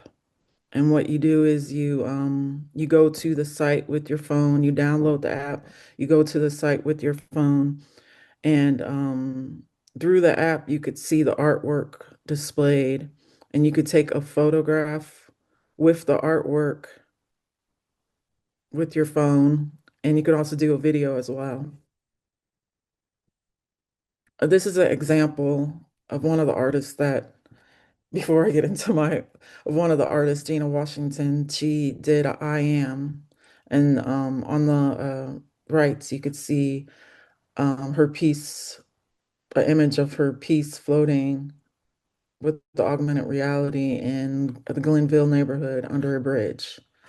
And then she did a community workshop, I Am workshop, um, where everybody was in a circle and we'd put our I am statements with down on paper. And so that's the image of us all together there. There was also bus, um, three separate times during the exhibition. There was bus trips, which was one of my favorites because we'd we'd be in the bus going to the different sites. There was 12 different sites that we were part of with this exhibition. So while in the bus, we'd be driving around Cleveland and people would be sharing stories about the community and how it's changed and what needs to what would what would needs to be done to the neighborhood. So that was wonderful. And then there was also a bike tour opportunity that Black girls who ride organized. Um, so in the beginning of this project, I I connected with the university settlement. My neighborhood was Salvic Village, and this was during the pandemic. I should mention it was in 2020, so it was towards the end of the pandemic, but people still weren't really coming out. So I worked with University Settlement to do a Zoom conversation with the community, and twice, and both times I didn't get anybody. But the benefit of it is that I found out the other Zoom community meetings that they were doing, and they had The Land, which was a community newspaper that was doing these Zoom community meetings, and I would go to theirs. And one of the the benefits that they had for the community for them to come to the Zoom meeting is that they had a $25 grocery coupon that they'd give out, which I thought was smart. So it was through them that I got to hear secondhand things that were important with the community members, the few that even they didn't get a good turnout. but it was better than nothing. But in the end, I decided to collaborate with this other organization, Elizabeth Baptist Church. And this was a site that I had my augmented artwork. Uh, I, and I also worked with the Salvage the Village community nonprofit, and Burton Bell Carr was on the Kingsman side, another community nonprofit I organized with. And with the Salvage Village development, I volunteered with them. They're giving out cleaning supplies to the neighborhood. So I went with them in order to make more community connections. And here is what I came up with this project. And this is an image of a cardboard model. I would have loved to have made it out of metal, but it's made out of wood and cardboard. It's I looked for weeks for the blueprints for this bridge and I couldn't get them. So I just had to use my observation skills to replicate the bridge. Um, the Sideaway Bridge, it was vandalized during the Huff riots in the 60s. The half of the bridge, which was connected to the Salvic Village, was set on fire and some of the wooden planks were removed. So no one on the Kingsman side could enter. So I decided to replicate this bridge intact um, because I think it was my artist's way of saying that if this bridge was backed and intact, that it would make an impact on both of the communities. And they took a picture of my sculpture and removed the background. And here's a close-up of the bridge I made. And in the gallery, you could go in and see a augmented reality in the iPad. And you could also go to Elizabeth Baptist Church in the neighborhood and you could see and use the fourth wall app with the phone and you could see the bridge floating with imaginary people on there. And you could see images. I went on the bike tour with the ladies and we're standing there. It was really amazing using the app. And then there's an image with me under the umbrella. We were still playing around with it, but it's pretty amazing that it was the bridge looked like it was life size. I organized I made a video. I'm gonna just play it. It's silent, and this is a Sideaway Bridge.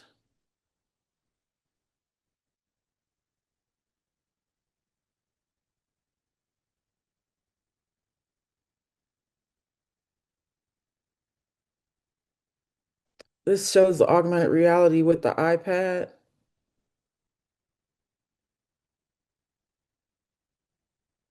And then I wanted to show like what if it was back, the greenery, you know. And then this is if you went to the actual site and saw it. And I have a quote playing that our organizer Chris Alvarado, he that's what he told me, and I made this promotional video to advertise our panel discussion. So you see Chris Alvarado on the top, and then Chris Alvarado from the Salvic Village Development, the nonprofit, and then Bianca Butts from the Kingsman side of the community nonprofit. And then on the bottom there is Pastor Pastor Gibson, who's also a lawyer. So we all had a community discussion as well after. And then I made a Sideaway Bridge pendant. You can see Bianca Butts wearing it. And I sold them to like 125 to and I split it in half. So part of the proceeds go to community, each part of the community, half to Salvage It Village, half to Kingsman. Um, I'm gonna jump into Leslie Knoll, the creative director of Penland. She posted this comment during the pandemic of what would you do if you could take over Penland in 3 days? And this got the ball rolling with her brainstorming and coming up with collectives coming to Penland. This is the first collective, the Black Women of Print. Um, Leslie Knoll like spoke to one of the ladies at the Black ladies, the Black the printmakers. She talked to one of them and about teaching a class, and one of them couldn't make it, so they referred to another one in their collective, and she was like, "Oh my goodness, you guys are a collective," and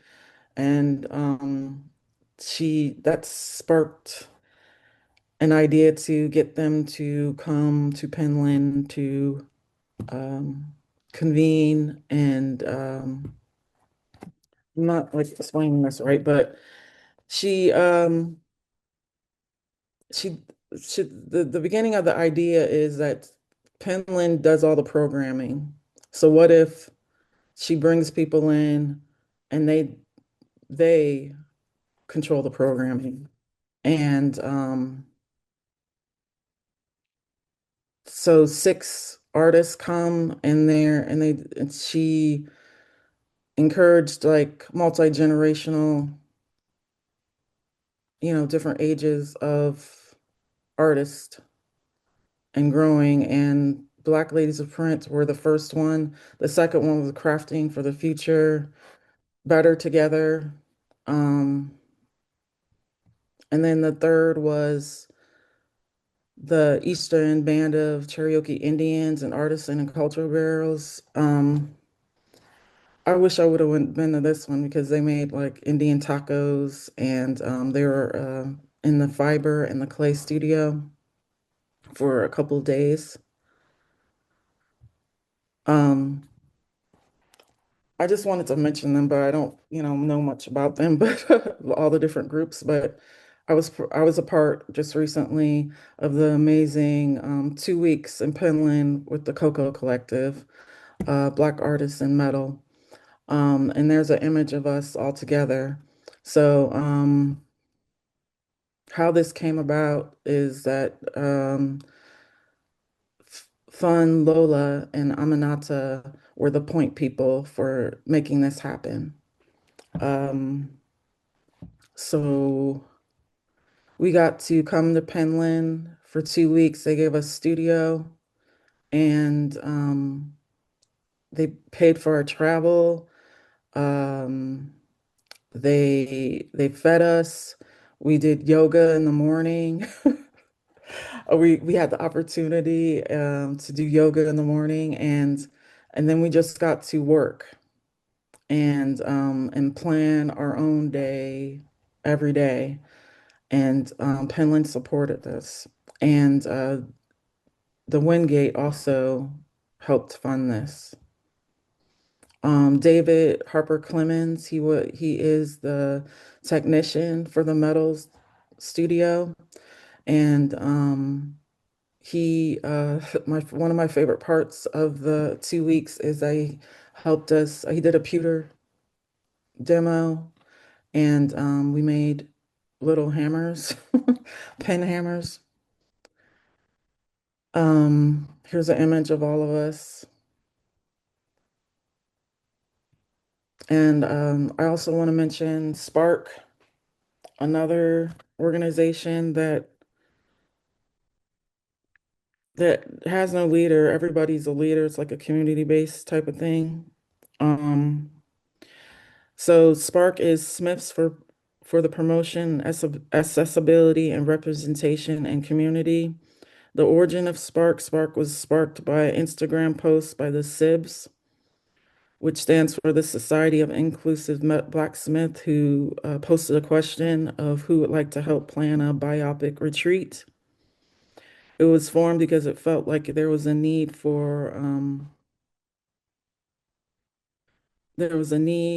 to fill the gap that divided art jewelers, fabricators, blacksmiths, metal art, fine jewelers, and bring them all together to skill share and learn and share knowledge for anybody that's emerging or mid-career or established artists or any craft folk. The first year was hosted at the Steel Yard in Providence, Rhode Island. You can see the image to the left of the first year. They didn't have that many, but you look how big it got in 2025. But I came in 2025 and it was amazing. It was like the weekend, 3 days. Um, so there was 12 people in the planning committee and four new members who came to the retreat last year. Um, were part of the committee for this year's retreat. Um, so the keynote speaker, oh wait, before I go to that, but the second year was at Touchstone Center of Craft, which I've never been to, but they hosted it. And David Harper Clemens, he curated an exhibition type Born of Fire. And there was 7 different demos that we did while we were at Touchstone. And the keynote speaker was Chelsea Flores, a blacksmith and artisan and owner of Clay and Steel in Oakland, California, which is an awesome third space that you guys should check out. I put the website down there. And this is a piece of work that I made, a bonnet. I'm doing a body work about Sojourner Truth. I used a quote that she said, and I cut it out to make this metal bonnet shape. And I was a part of the Positive O Festival in Kingston. And we did a community workshop. I did a community workshop where I taught people how to make knit flowers to honor Sojourner Truth. And the Positive O Festival is a community event that um, brings together artisans and healthcare providers for a weekend of art and music and wellness um, that goes on and that is going on this year. And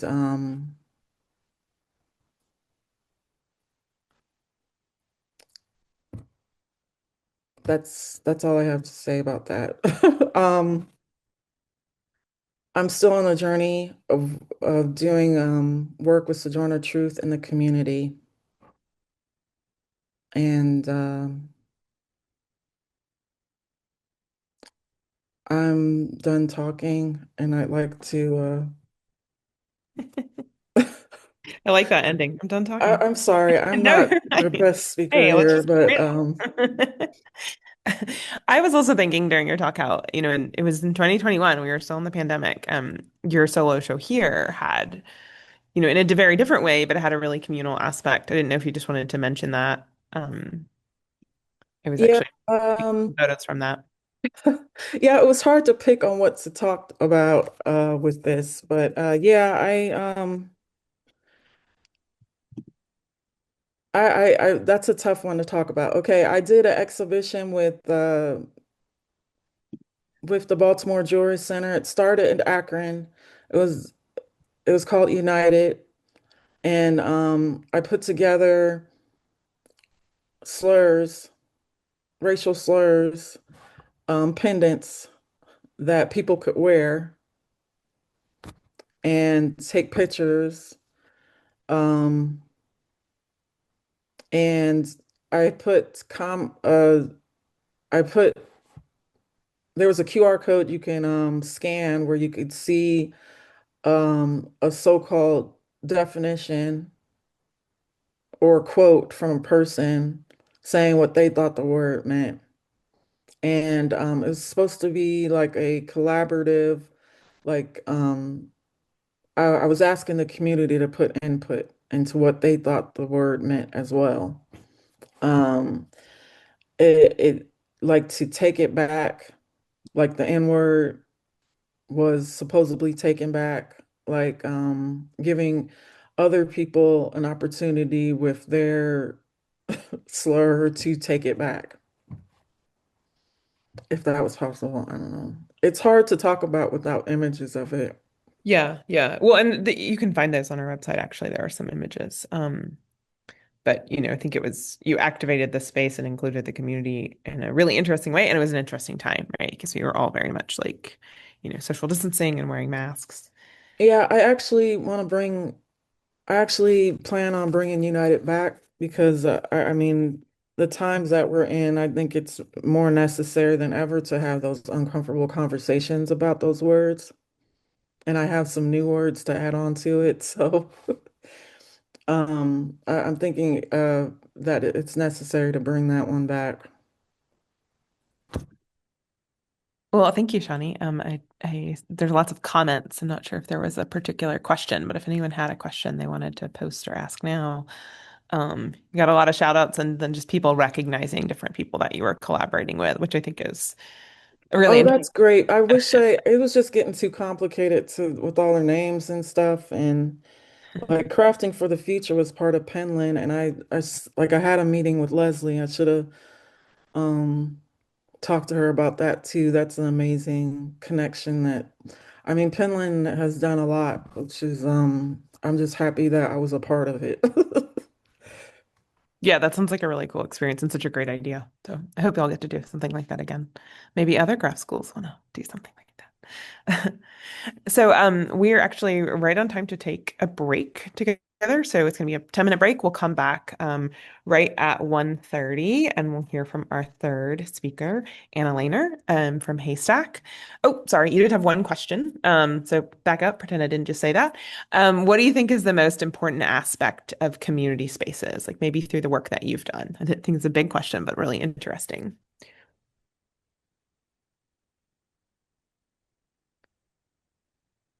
Food. That's not a bad answer. Well, yeah, I mean, it was tough. Like I didn't really go into the pain of organizing. I mean, I kind of like when I was doing the kids, like I wasn't doing any art, like I was saying, because I was so immersed into the community. I think I think that it's important to have a point person in those community spaces that makes people comfortable or makes them feel comfortable. Like I didn't mention it, like, but one of like when I was going to the leadership meetings, they'd always have time where we'd kind of breathe and center, Mhm. because we were talking about some deep the problems with the community or whatever subject we were talking about. There was always a point before and after that we sit together and breathe center together and like be grateful that we were all together. You know what I mean? In the Oh, yeah. space, like giving thanks for the food. Um, yeah, that was very important. Yeah, and that kind of runs into some of the things that Valeska was saying, but just that sometimes it is more about those like simple moments of being together. There was another question, but I want to give everyone their break that was promised, and I'll make sure, Carrie Ann, that we come back to that at the end. I think that's really valuable for people to think about like how they might reach out in times like this. So, thank you, Shawnee. We'll come back in 7 minutes, so at 1:30. All right. Thanks for coming back, everyone. We'll move right along. We have two more speakers to hear from. Let me make sure I've got my screen in front of me. Okay. So our next speaker that we're going to hear from is Anna Lehner. They are the programs and studio director at Haystack Mountain School of Crafts, which Valeska mentioned earlier, and which many of you know of. In their role, Anna helps to shape and foster the workshops and programs that define Haystack. Outside of work, Lehner is both an artist and an educator, passionate about fostering creative and accessible spaces. Today, Lehner will present on the history and current programs at Haystack Mountain School of Crafts. Since its founding in 1950, Haystack connects people through craft. Located on the coast of Maine, sorry, apologies. Located on the coast of Maine, Haystack provides the freedom to engage with materials and develop new ideas in a supportive and inclusive community. Serving an ever-changing group of makers and thinkers, Haystack is dedicated to working and learning alongside one another while exploring the intersections of craft, art, and design in broad and expansive ways. Remember, you can drop questions and comments in the chat, and we'll come back to those at the end of the presentation. So turning it over to Anna now. Thank you, Shane. Bear with me while I share my screen. All right. So hello, everyone. Thank you, Shane. Thank you to everybody at the Baltimore Jewelry Center. And then also a huge thank you to the other presenters here today. It's a huge honor to present alongside you. And this is my first presentation as programs and studio director at Haystack. So I hope everybody will bear with me as I work through my nerves talking about Haystack for the first time. So like Shane said, my name is Anna. My pronouns are they, them, and I'm an artist, educator, and most recently, I just started this new role as programs and studio director at Haystack Mountain School of Crafts. So I just started this past May, and my previous time at Haystack was as a faculty member. I have a background in glass blowing, and taught a 2-week beginner workshop here last summer and had an amazing time. So I'm here today to largely speak about Haystack and the spaces and programming that we offer and the work that we're doing into the future. So, make sure I can advance my slide. So Haystack Mountain School of Crafts, for those who don't know, it's an international craft school located on the Atlantic Ocean in Deer Isle, Maine.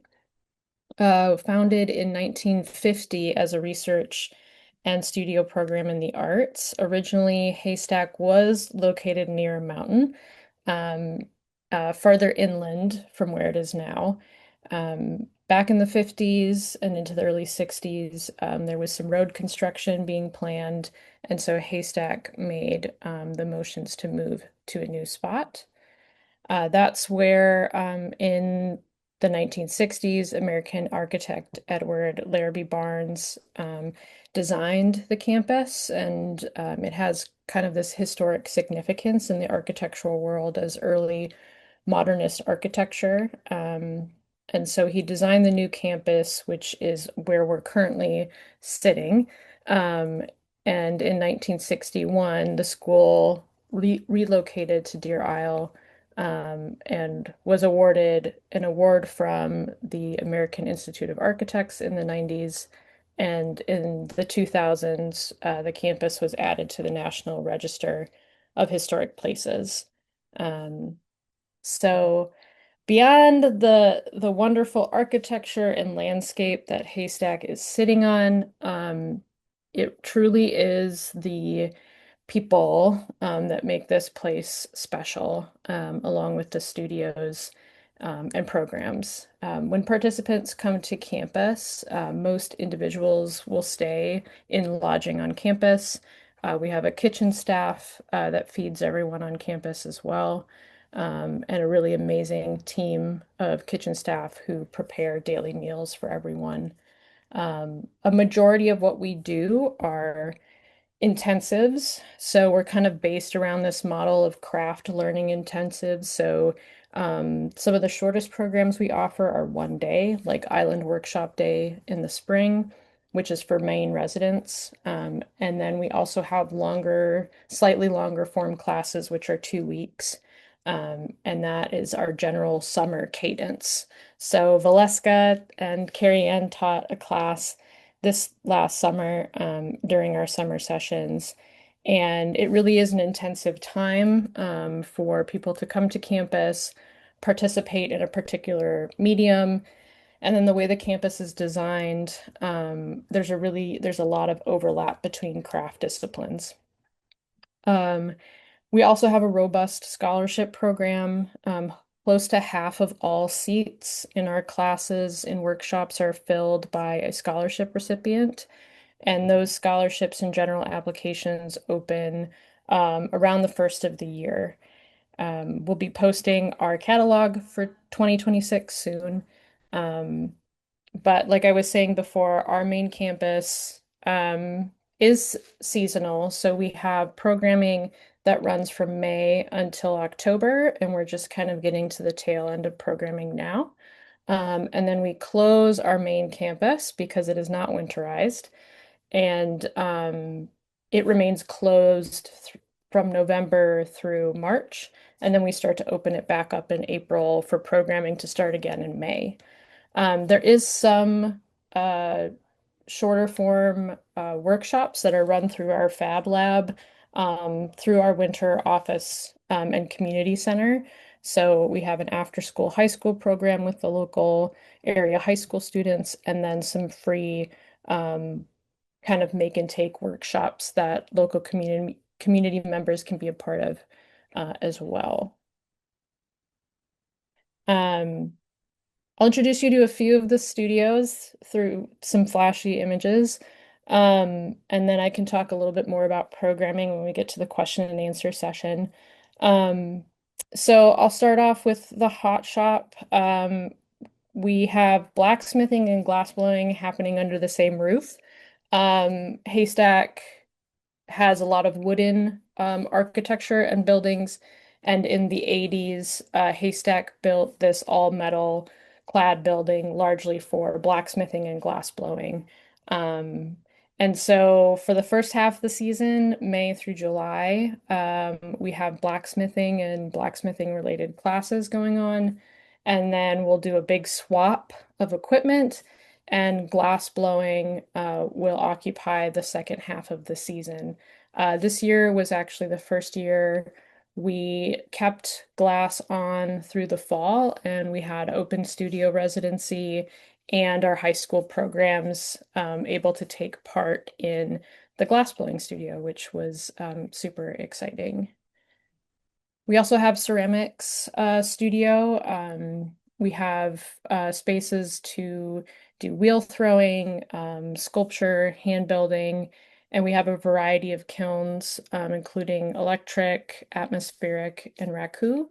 Um, and it's a really lovely space that has been with Haystack since its early inception. And then our metals shop, which Carrie Ann got to teach in this past summer, um, got a revamp in 2020.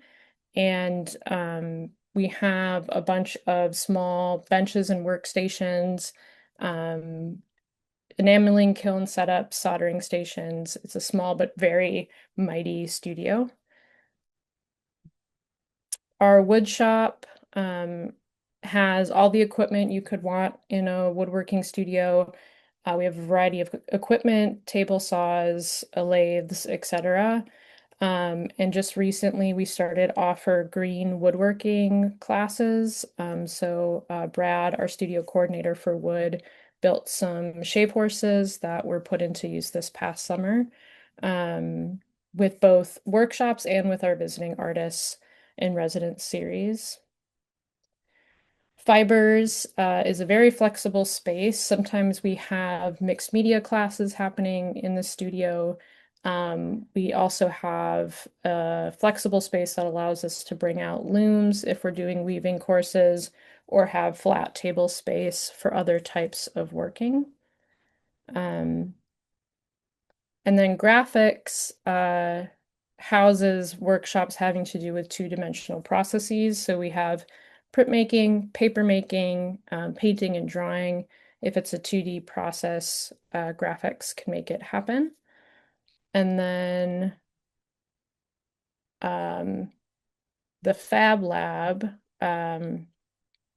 established 15 years ago, is one of our newer studios. And so within it we have 3D printing, lots of different equipment, CNC routing, and there's a lot of parts of the Fab Lab that are also spread out on campus. So we have a CNC plasma cutter in blacksmithing, and we have ceramics 3D printing in the ceramic studio. And like I mentioned before, the Fab Lab also runs our winter programming at our winter office space as well. And then I mentioned before that we have residencies at Haystack. So Open Studio Residency has been going on for a number of years. It's 2 weeks. The applications open in early 2026, and anyone is welcome to apply. This year we had roughly 60 residents during OSR, and only 4 of them had been to Haystack before, and everybody else was brand new. It was a really generative, exciting time for everybody that was there. And like I mentioned, we were able to offer glass for the first time, which was really exciting. We also have other residencies, like visiting artists and the Fab Lab visiting artists, which are residencies by invite, happening during summer sessions, excuse me. So during a 2-week workshop, we'll have a visiting artist and often a Fab Lab visiting artist who are welcome to make work while on campus and to be a part of that session's community and ecosystem. Haystack Labs and New Works are both shorter form residencies. New Works is a residency that we brought back after a 10-year hiatus. And that's where former faculty receive an invitation to come make new work in the studio, and they're invited to apply. And then Haystack Labs is a residency and also kind of like a think tank sort of model of bringing researchers and artists working in new media processes together to collaborate and network and make work as well. Our other sides of Haystack, we do some public events. So we have artist talks in the summer for all the faculty, visiting artists, Fab Lab resident artists who come out for each session. That's open to the public. Our annual fundraiser is in July. We have an open house in August. And this past year we had close to 300 people come through. We also do a winter open house in December at our winter office. And then Haystack is working on bringing back and talking about the future of the conference. Haystack used to have an annual conference that happened in the middle of summer, And that was really a time to come together and talk about ideas and themes in craft and making. Um, we are talking about what this will look like into the future and coming up with some new ways of both expanding that access and working with other organizations in the future. There's also the monograph series, which is also being retooled and rethought. Often it was an invited individual artist, writer, researcher who would write on a topic that involved bits or pieces of haystack oral history or tradition, um, or artists who were involved in some sort of making and in some sort of capacity. And let's see, I'm like chugging through almost already to the end, but I did want to say that a lot of what Haystack does now revolves around workshop intensives, and a lot of what drives me in my practice is education and learning outside of traditional academic learning spaces. And Haystack has a very storied tradition, a lot like Penland and other craft schools, and has and still needs to do the work to continue to make this place more accessible to others. And so there's an accessibility plan that's in the works. For those who've been on campus, it's quite difficult to traverse, and also removing financial barriers as well. So there's a lot of work to be done, but Haystack is making strides to continue to try to connect people through craft. Also, another part of what is available is that often other organizations come and rent Haystack's campus to either do retreats or gatherings. And so we've been in conversation with other organizations to potentially hold some future gatherings at Haystack as well. Um, so I just want to give a big shout out to um, those who are at Haystack now.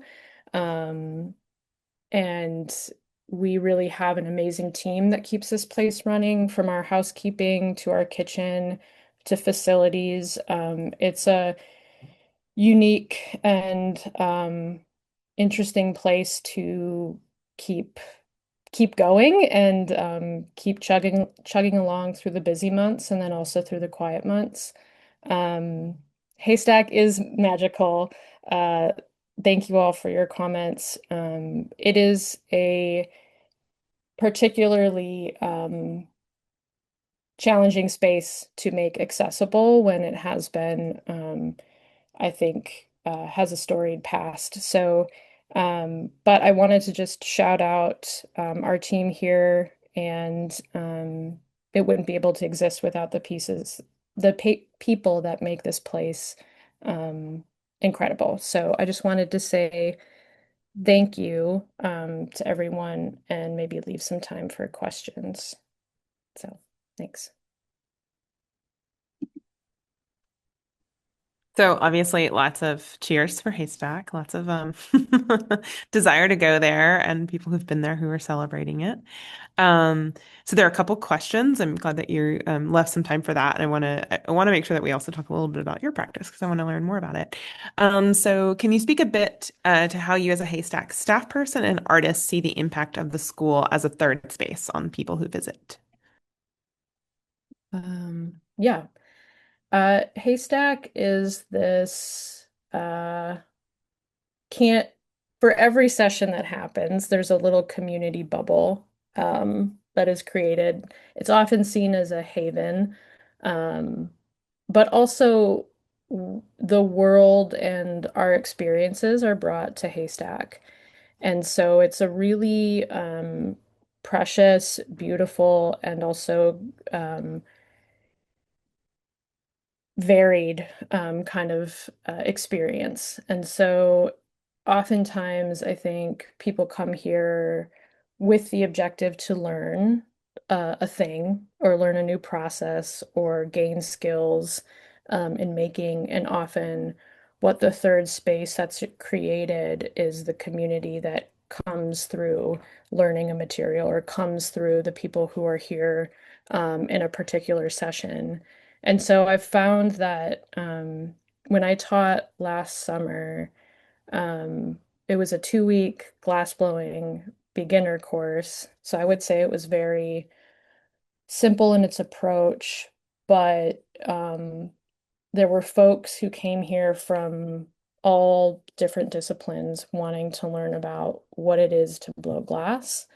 And I had it structured in a way that everybody was learning the same process. But then by the second week, I found that I had to remove a lot of those structures. So it allowed for folks to really put their own stamp on both the way that they learn and also the way that they wanted to tell their own story through the craft material. And so um, I have seen in my time at Haystack really beautiful and genuine connections be made. And then I also, and with that is the challenge of making sure that everyone um, feels safe and is heard and respected when they're on campus. So we take our community guidelines, which we have everywhere on campus, and we kind of set the tone every session with those and kind of meet where things bubble up in 2 weeks. So a third space, I mean, it's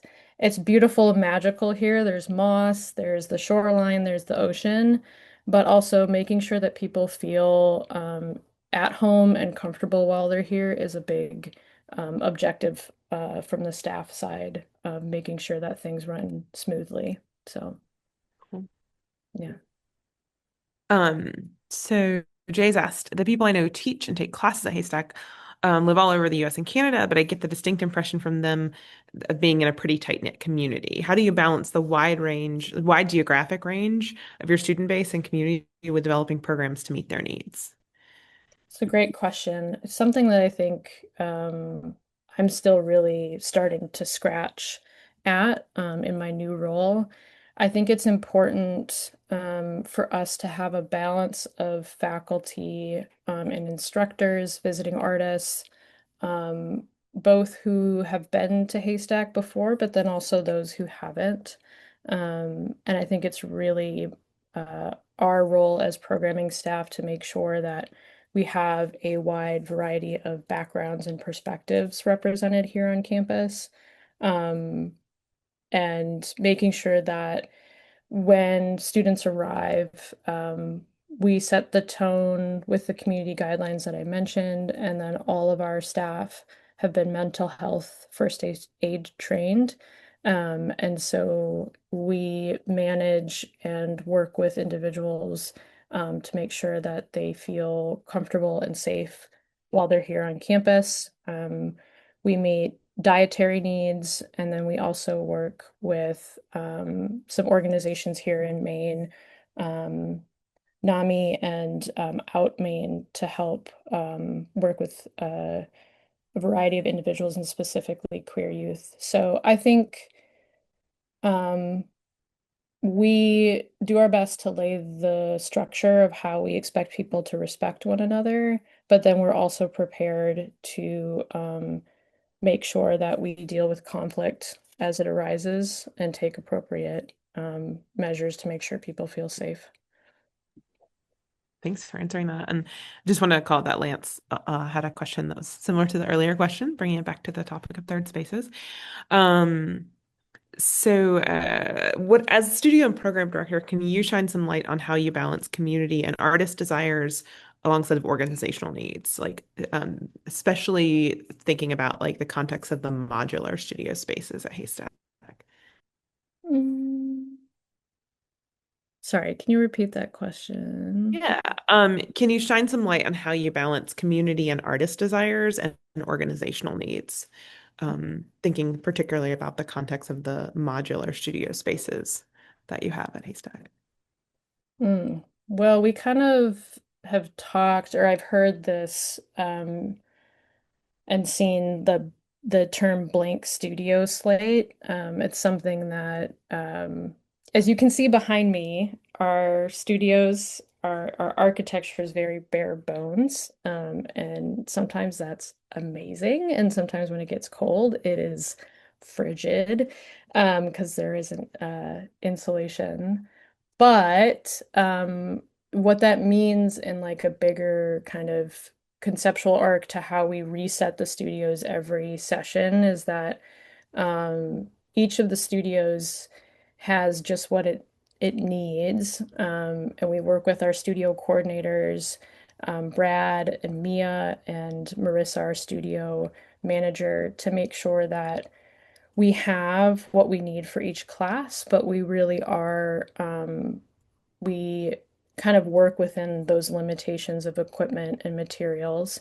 Um, and within that, I think it can be challenging to sometimes meet the needs, but we also have campus assistants whose sole position here over the summer is to make sure that participants' needs are met. So whether that's from lodging needs to food needs to be worked out with the kitchen. And then we always keep kind of a budget perspective in view when we're talking about classes and planning them with faculty, so that we make sure things are affordable or can be, um, including the work that we do with our scholarship program as well. So it's a challenge, and I will, also say maybe it's, me getting out of the question a little bit, but being new, still getting to know like just how the ecosystem really works. It's quite a challenging one, and it's one too that I think is something a lot of craft schools have is this turnover of programs. You really are like, it's a 2 week, like people for the most part have a really magical experience, but we know that this space can be quite a distance and hard to access space for folks. So when they are here, we really do our best to be active about checking in with individuals and make sure that their needs are met. That's really what comes first. And then, of course, making sure that the studio classes are well prepared and supported while they're happening. But it pretty much is nonstop until the end of October. And then we have a breather to kind of reflect, make changes for next year and improve upon things that did or did not work for the current summer and session. Yeah, balancing that energy must be really interesting. Yeah. Alaska asked, how are you seeing Haystack's way of defining craft changing and evolving? Hmm. Um, I think I think traditional definitions of craft have kept certain ways of making very siloed, and I think that Haystack is continuing to ask the question about what is craft, and seeing that as a language for how to process the world in which we live in. And craft is technology. So there's this push and pull of the true beauty of making and what poetry gets to happen through making, and challenging our notions of what craft is. And so what I'm really excited about is some of the upcoming programs that we're working on together, where there is crossover approach between studios. There are new processes that we haven't offered before at Haystack. Um, and so I think there's a lot to be gleaned by the history, but there's also a lot to make space for in the current moment. And craft, has such a wider breadth than just the traditional ceramics or wood. We use these materials in all facets of our lives. So I think it's really up to us to continue to ask who is working on the forefront of other ways of working, and make sure that that gets to happen at Haystack, and that people are able to apply and be a part of that. That's great. So there are two more questions. So Margaret asked, in what ways have projects or curriculum responded to the physical architecture and environment of a place as distinct as Haystack? Yeah. Well, I this is so hard. I'm pausing because I can't tease what is coming in the future. But we do have kind of a leave no trace approach here. And so anybody that does installations in the woods, which has happened quite a bit, we just ask that that doesn't impact the environment around it. We have a very delicate environment, a spruce monoculture here. And so we're really cognizant, especially right now, we're in a very dry climate. And so we're under a fire restriction and ban at the moment. But we had a class that was a woodworking class this summer. And then they brought their frames, which were intended to be frames for mirrors or other sculptures. They brought them out into the woods and did an installation that you got to walk through as part of the walkthrough at the end of the 2 week session. And it really activated the spaces outside of the studios, which is so key to folks' experience on campus. And we had a glass blowing class this summer that made these the instructor made these bubbles that were motorized and they took them down to the ocean and also had them interact in the water as part of their class. And so I'm seeing ways of like stepping outside of the studio space while still respecting the environment. Um, but we always ask that people do it in a very low-key way as to keep things simple and not leave any impact on it. Yeah. That's cool. So you did hint on this next question. You hinted on this about changes to campus for those with physical challenges and physical limitations. Are you able to speak a little bit more to what the plans are to increase that accessibility? I can very broadly touch on it. We do have an accessibility plan in that is in process of developing so that we had a couple of architects come to campus to evaluate our current structure, which is a lot of porches and stairs. The campus that was designed and built in the 60s was not necessarily designed with today's or accessibility standards in mind. So there are a few studios that are accessible via the parking lot, via the main buildings. But then as you go down to the lower studios, graphics, fibers, and metals, it's all stairs and very steep landscape down to the ocean. So we're currently talking with architects about a accessibility plan that's multi-year that actually creates ramps from studio to studio. And so while also still retaining aspects of the historic structure, but making it a lot easier to access cabins, be able to drive up to the studio and be able to access studio spaces unimpeded. So there are things in the works.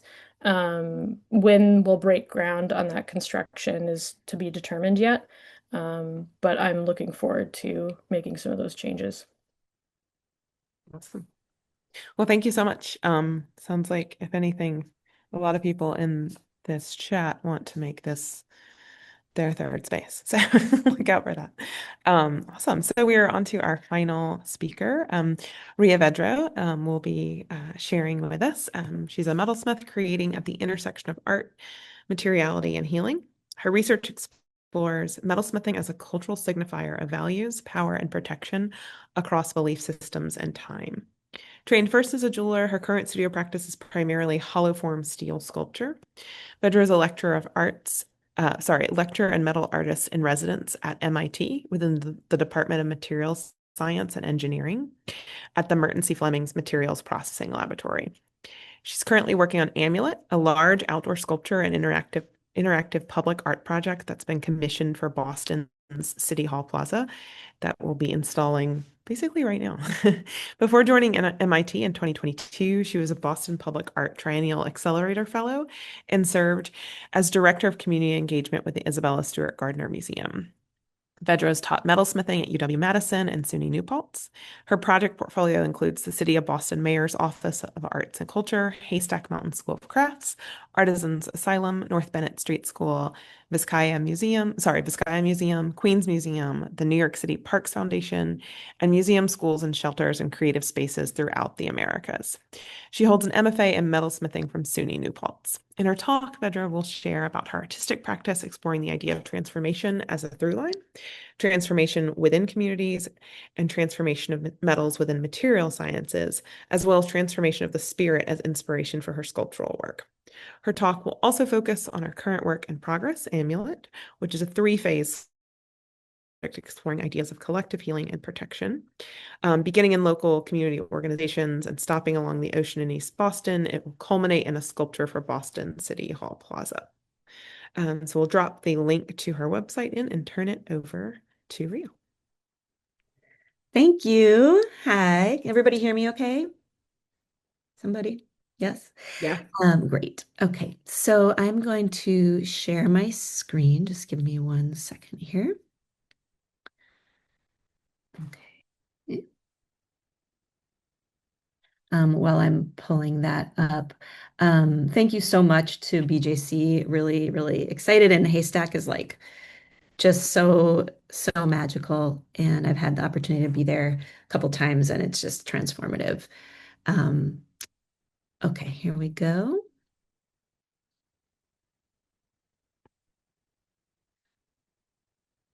Just make this a little bigger for us.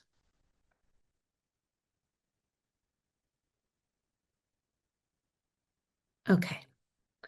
Okay, so thank you so much for that intro and bio. So that's what I'm going to talk about today.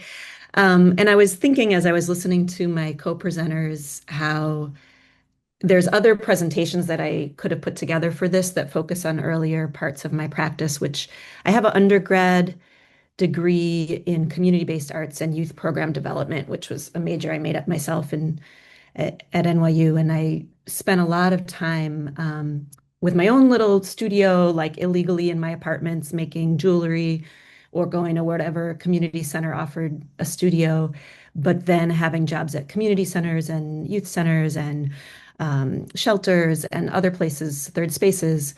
And a lot of my background and my impetus for making comes out of this idea of collective healing and the need for healing and something kind of intangible and magical that happens as we make things with our hands, both alone and together.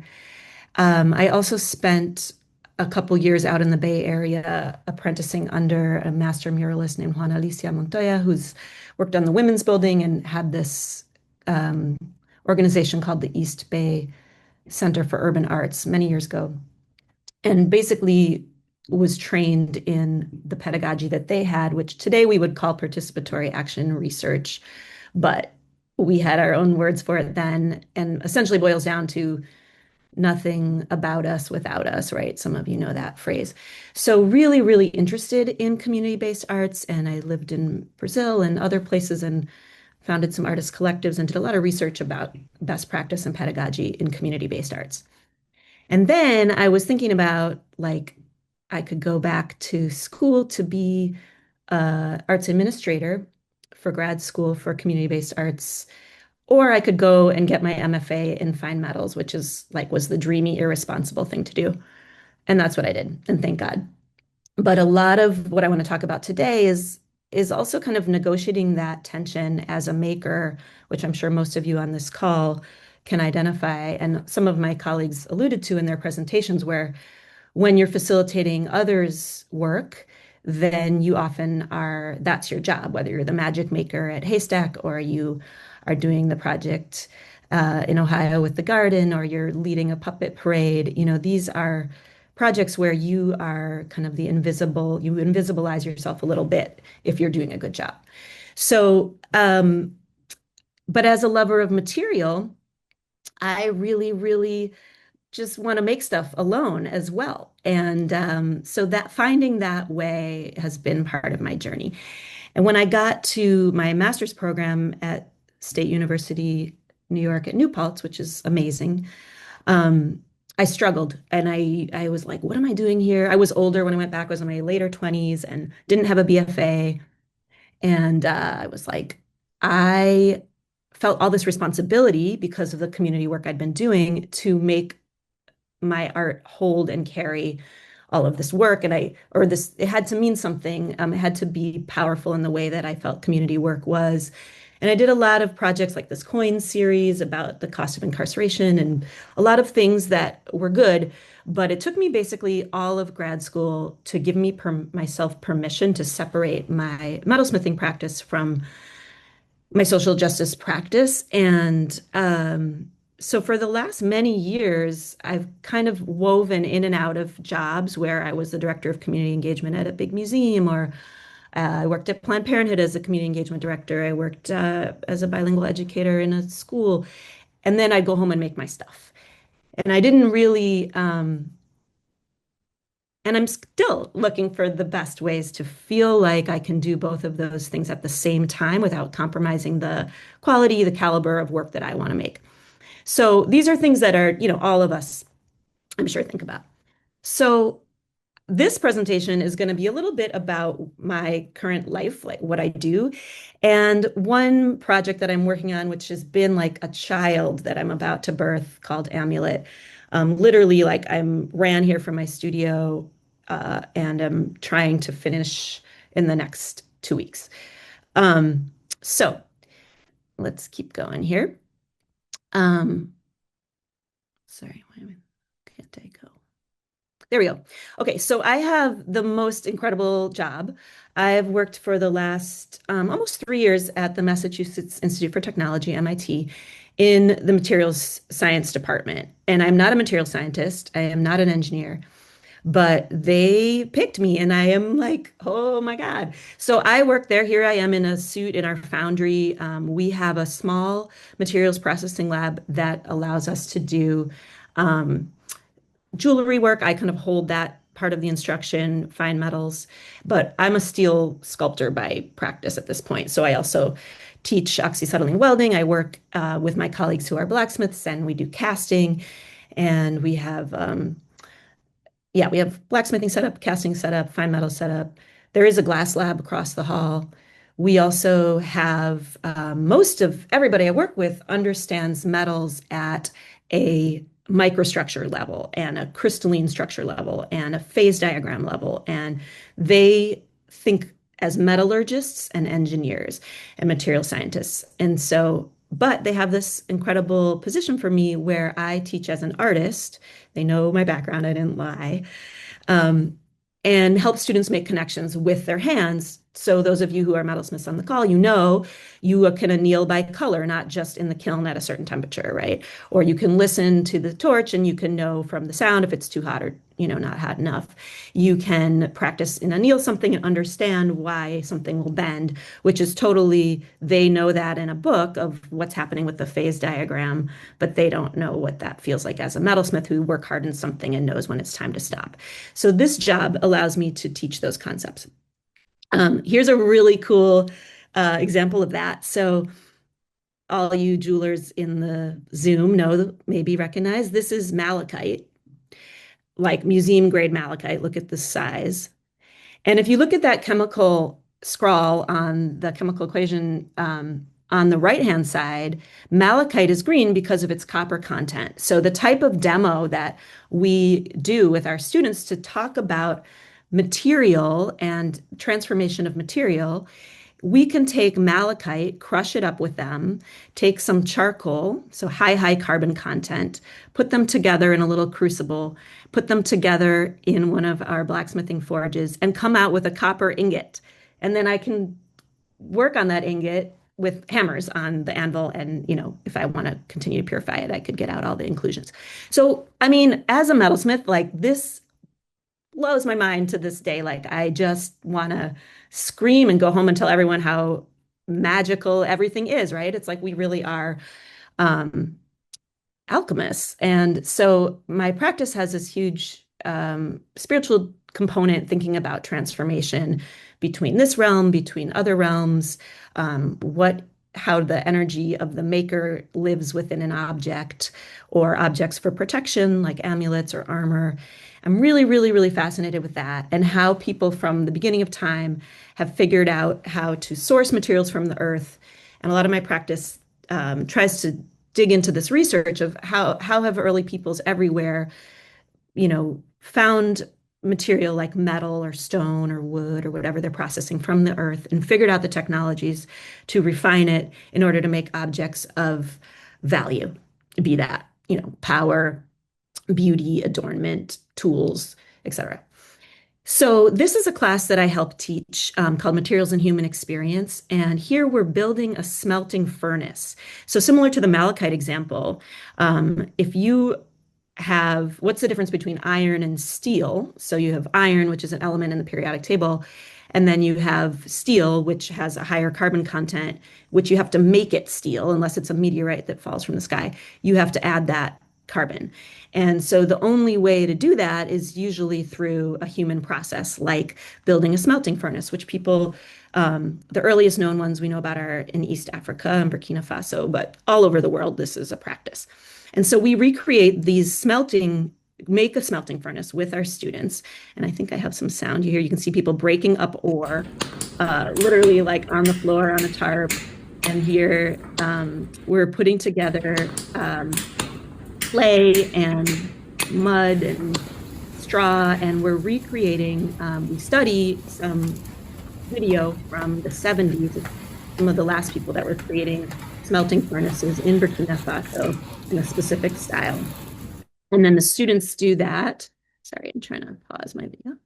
The students create a smelting furnace as well. And then we have a smelting day. Here's another little video where you can see these goat skin bellows and these clay bellows bodies, tuyères, which go into this mud furnace that we built. And inside of the furnace, we have put the rock that you saw people breaking up with hammers, and charcoal, which they also make from wood. And they do all these experiments on like what density is the wood before they turn it into charcoal and after, and how do you actually get the proper carbon to iron ratio, and what other fluxes do you need, and all this. And then there's our smelting day out on campus with everybody, and then we're wheeling it back inside, and then picking through with magnets to look for what what steel we've actually smelted. So super incredible, right? So this idea of transformation is core to my work and my amazing life that I get to have, where I am embedded in a material science program that also has like an archaeometallurgy focus, and an archaeology department that I work with as well. So those are interests of mine. I mean, I am so nerdy about that stuff. And Yeah, sorry to interrupt, but I don't think we're viewing the right image that you're Oh seeing. no. We are stuck on students building the furnaces. Oh my gosh. Thank you. I'm going to reshare. Sorry about that. Thank you for letting me know. I think I paused. How about now? Can you see some blades? Yes. Okay, great. Thank you so much. So I think I only skipped like one.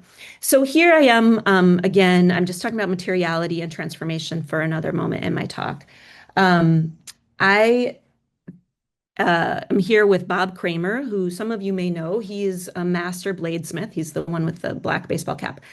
And you can see, again, this process of a sword being refined from ore from the earth. If you look at that image on the left-hand side of your screen, and you see that kind of like crumbled up looking iron ore all the way to a refined sword, and what that process is.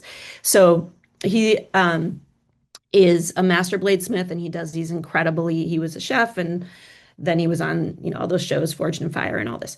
And he was now one of my teachers, and I learned from him very basic bladesmithing, and gotten to help our students make blades and understand what's happening on a crystalline structure with steel when it is annealed, when it is hardened, when it is tempered. And again, because it's MIT, it's all about the phase diagram and isothermal transformation and what's happening at these different crystalline structure levels when the steel is kind of opening up and accepting more carbon, and how do you freeze it at that exact moment so it's not too brittle and it's not too soft to make a proper edge on a blade, and all of those geometries.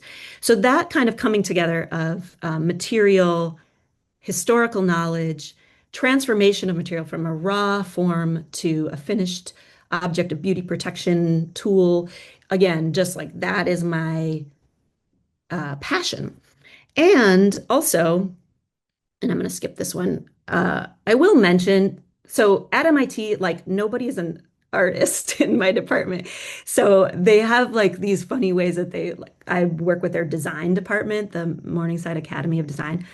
But design and art are really, really different, which is something that I'll talk about a little further. So I won't show this video, but just here in this community online, I'm sure you all understand, we are often as artists really looking to ask a question or interrogate a feeling or see what material can do. And design is often seeking to answer a question and solve a problem from, backward, forward. And so really kind of being dropped down in this other land where I am dealing with people who that's how they think about making. And it's really, I have to ground myself really hard to remember why I make what I make, and that it is not because there's like a right answer, So now I'm going to talk a little bit about my own objects that I make and my own art practice, and show you some of my inspiration images and then some of my past work. And then I'll talk with you about what I'm making now, which does come back into bringing in multiple hands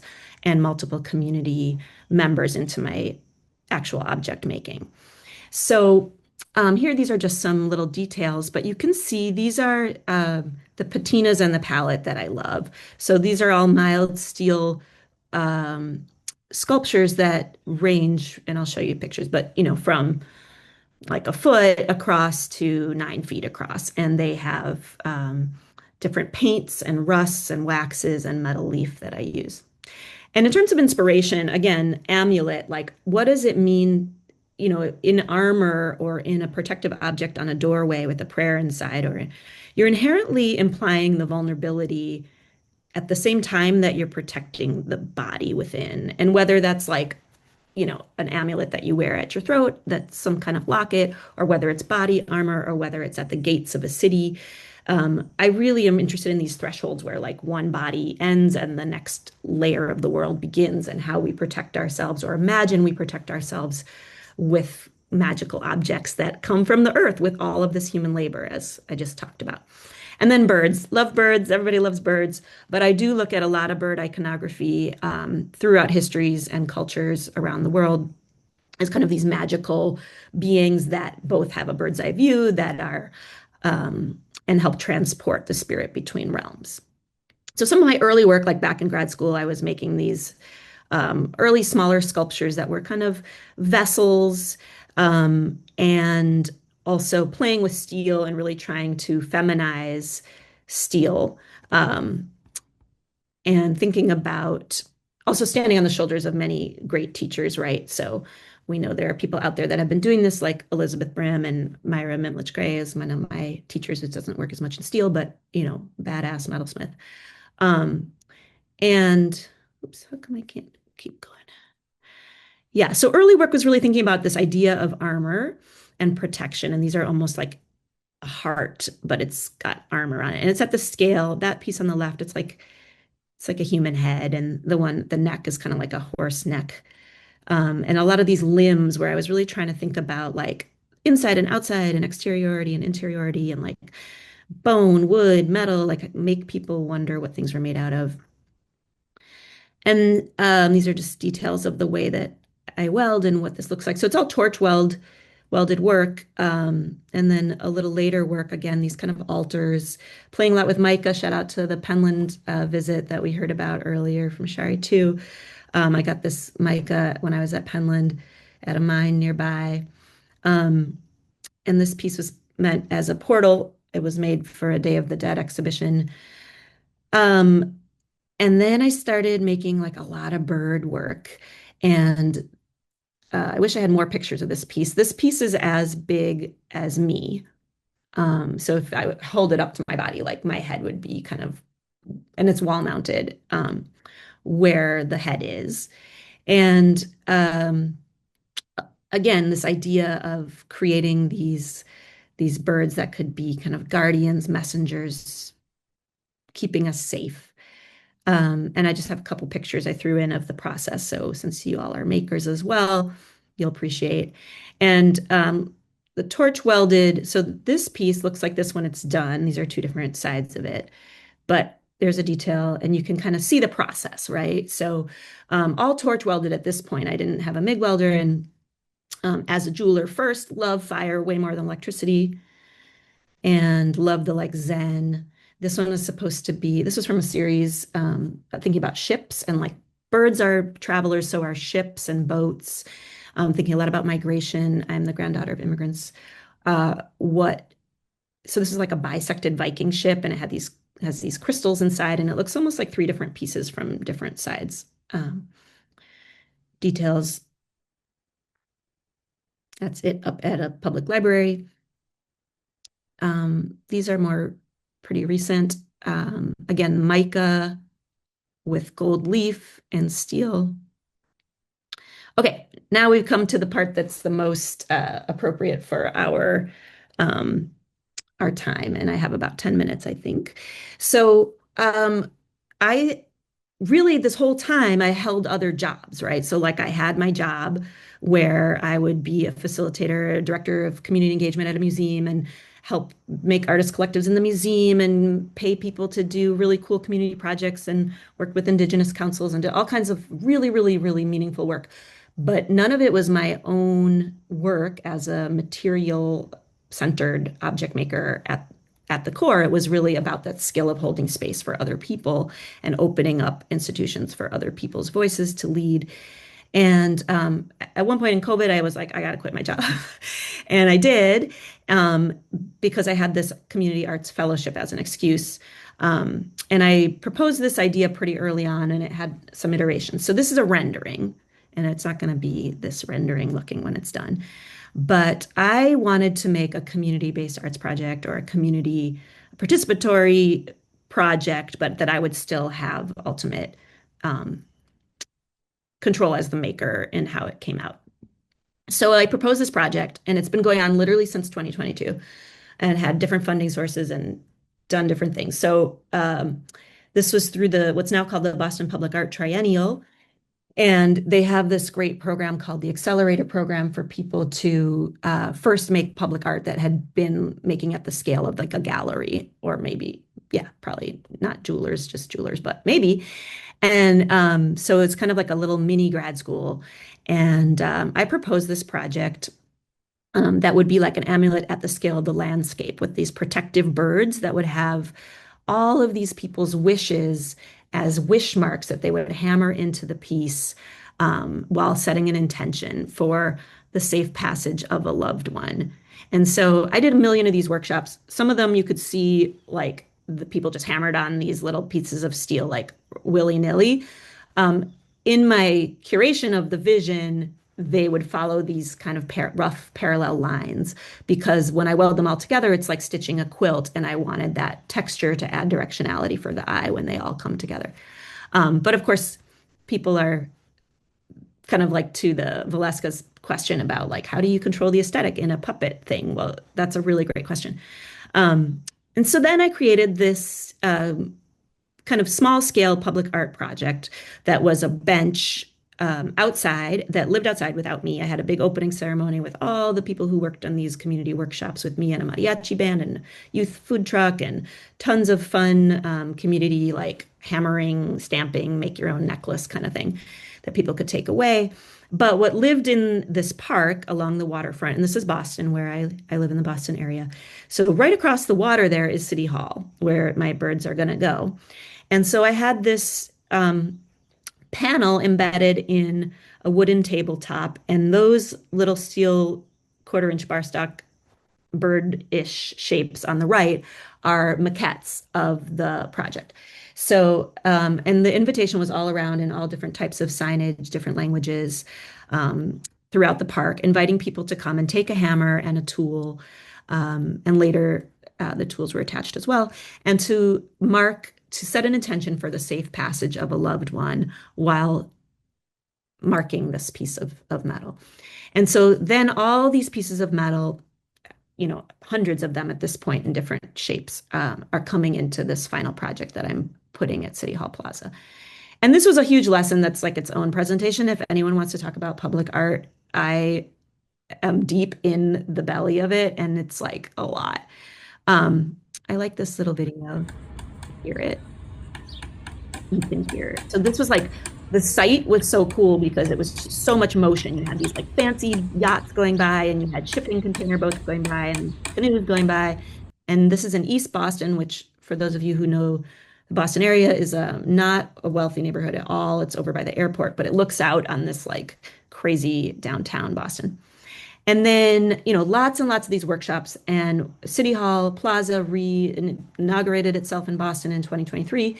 And I started doing these smaller little kind of palm-sized wish mark panels that I could take around or give to people to kind of as a package that they could go and then host their own workshop as a replicable format. So that again, releasing that control, but then getting those back at the end. And that worked really well in the conversation around community-based arts. Like, how do you tag in as a usable process that other people can use for their own goals? So there were people that were doing a community festival and they set up a table, or someone was doing this healing art project with a yoga studio and she wanted more activities, and someone else was doing a music festival and they were like using the hammers in a rhythmic way. So how do you take something that you have and how can it serve other people's like street festival or party vibe or a community engagement project as a value added for everybody? And how could it be flexible enough that I could release some control, but still have these kind of artifacts with these witness marks on them? So a lot of people also wrote in Sharpie on their piece. And just for context, this is a map of Boston. Lepresti Park is where that little bench was by the waterfront. These were some of the community partners I worked with. And then that's where it's going in. This was the call for proposals. You can kind of see the height. I'm there in like a winter jumpsuit with my arm up in the air and an arrow. You can see. This was another rendering. Again, I'm like not a digital artist. I'm very analog in my practice, but I had to submit all these things. This is more my style, like a collage. And this is kind of where I'm going for. So some of the wish marks were bigger, like this one for Ibrahim. This is actually one that I had made. It was a friend of mine that passed away. And actually a couple of friends of mine have passed away during these 3 years. And just to show you the process. So, some setting an intention for Ibrahim, making those wish marks, forming that sheet metal around here. I'm just kind of like tweaking the form. And then, but through that, burning with the torch and welding, also those wishes, and that if anything was written, it like goes up into the ether, right? It's like a prayer, it goes up. And lots of samples. And then I started getting bigger and bigger, and I was like, oh my God, I was just cutting everything on a little Beverly shear in my shop, which is like an open-throated jaw that you cut everything one at a time. So I learned how to use a water jet and started to cut out more pieces. I'm going to speed run here because I got like 3 minutes. But yeah, started to learn some digital fabrication tools. And I just wanted to include this video to show you. So I had made these like beautiful, very thin 1/4-inch bar stock armatures that I wanted to build. That's me, like not the one I'm tipping now, but this thin one that you'll see me put over the top of this. But for public art, I had to meet with engineers, and they were like, you can't use that bar stock, so that one. So I don't know if you can see it, but there's this like very delicate, beautiful line work that I worked forever on that echoes my maquettes. And then I had to use these like chonky engineered underforms to be safe for wind load and snow load. And so for over like a year and a half, this was like slowly picking away at working these in my driveway in the snow and the wind. And just again, some of that process of incorporating the wish marks and welding these. So, but I did get eventually a zoning complaint or a noise complaint. Somebody called the cops and I had to move my whole studio, which is super sad. out of my yard, which had become like a community stop point where I live a block from a school, elementary school, and all the kids would come by and check on me, and all the lonely old people in the neighborhood who were alone would come and hang out. So you can see it's like working on it while it's rusted. I started to MIG weld. Everything needed to be bigger.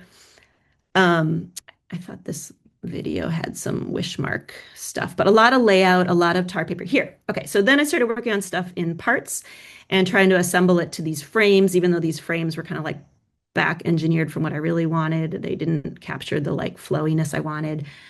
So everything is made as this kind of skin, hollow form with all these little pieces from people over these big armatures. And so just working on it, winter super cold, summer warm. And I'm about to put this back into the world, which is pretty exciting. So I think here's a drone photo mid-progress. That's my house before I got kicked out of my home studio. So you can see, like, yeah, I had taken over my yard for a long time, and things are rusting, and that's okay. And I'm a mom too, so I have, it was great to have it right here because I could have my kids right there. And um, then I moved my studio. This kind of shows you more like the scale as things got a little further along. That's my wonderful husband and my kiddo and some neighbors helping try to load. We did like 4 truckloads of these in the rain. I think I'm, okay, well, I think I'm at time, but you can see the scale. And now I am at the stage where I have made these things are all closed up and welded, and I've made these cement bases that I'll show you. And I'm just trying to like trust myself to decide on the patinas.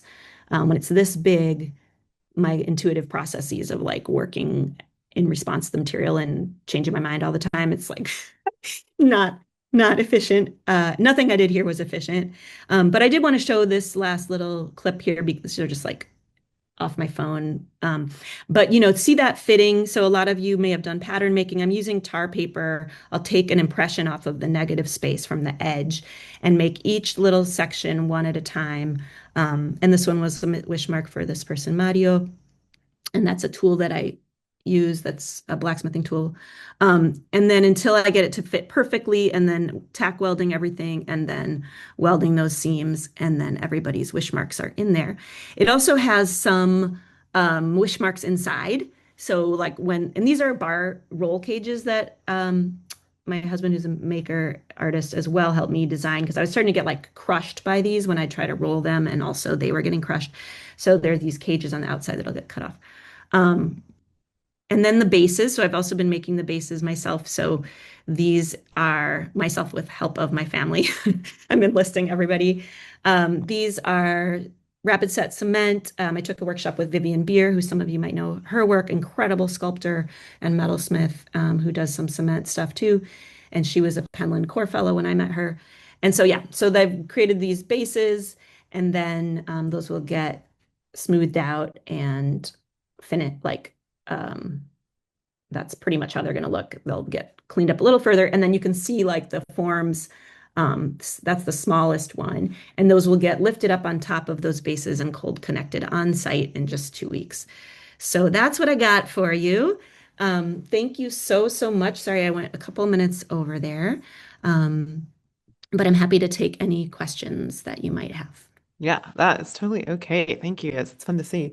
So we have about 3 or 4 minutes for questions just for Ria, and then we'll open it up for about 10 minutes of questions for everyone, and also just a chance for the speakers to ask each other questions and to comment. So there is a question here. First of all, Mary Ravel says, I'm impressed by how you dealt or are still dealing with setbacks imposed after you've already done so much work on this project, and she wants to see the work in person. Yes, and I'll if it's okay, Shane, send some kind of like opening announcement out to Yeah, we can share that out for sure. That's awesome. So Elliot asked, Ria, I thoroughly enjoyed your presentation. You've worked with so many materials over the years, and now you're teaching materials science at MIT. I'm curious, what's been novel for you in this more recent work? Has your perspective on metal shifted at all? Has anything about the material surprised you? Maybe something that goes beyond process? And I imagine Elliot means about the amulet project, but also maybe doing the amulet project while you're in this new position as someone working in like, a material science lab. Yeah, I think, well, certainly like a deeper understanding of how our materials work that we love and even more in love with them.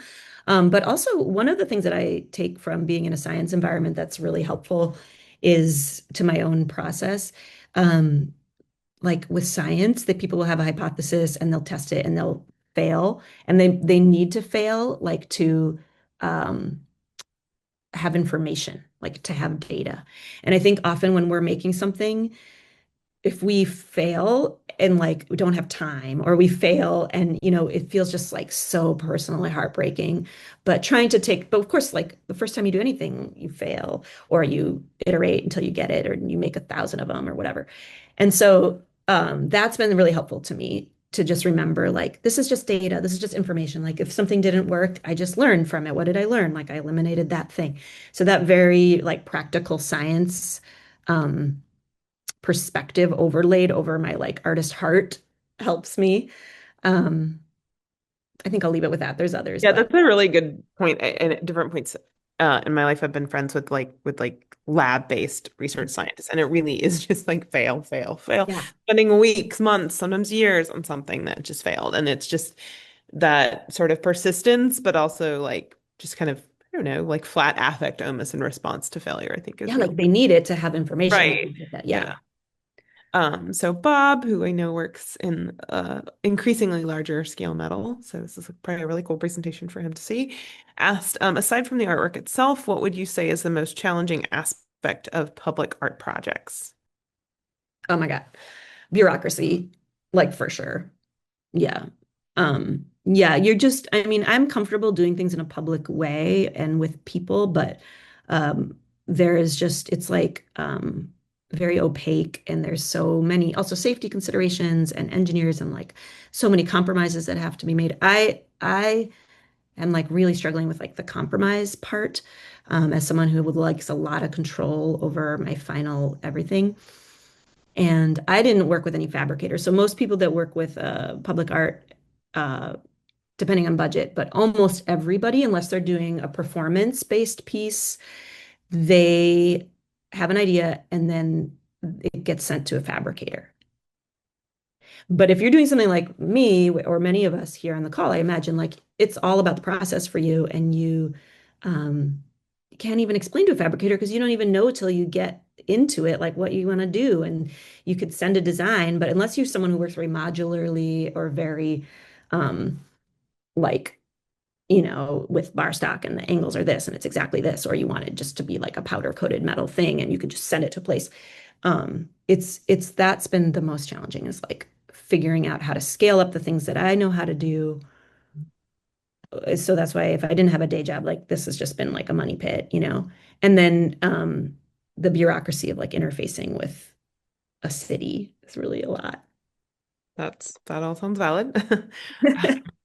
Jay asked that you mentioned earlier in your presentation about trying to feminize steel, sort of like Elizabeth Brim and Myra Mimlish Gray do.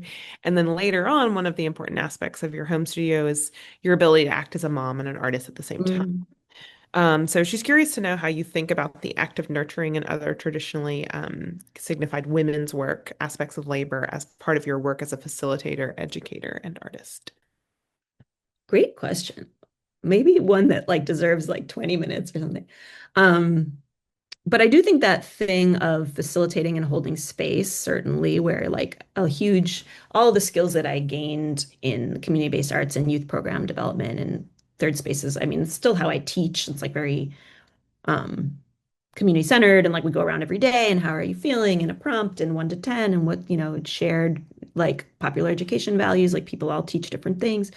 And then as a mom, um, yeah, I mean, I feel like all of these pieces are like protectors. I also think a lot about like material culture, and I know a lot about like textiles and women's work and like ways in which um, aesthetics in women's work has not always been valued. And I think that's really interesting to me. I don't know if I'm exactly getting to your question, but um, yeah, I want things to feel softer And I also think it's really important to have show other young women how to weld because it can be like so intimidating if you're not at like a haystack class or a pendulum class or something.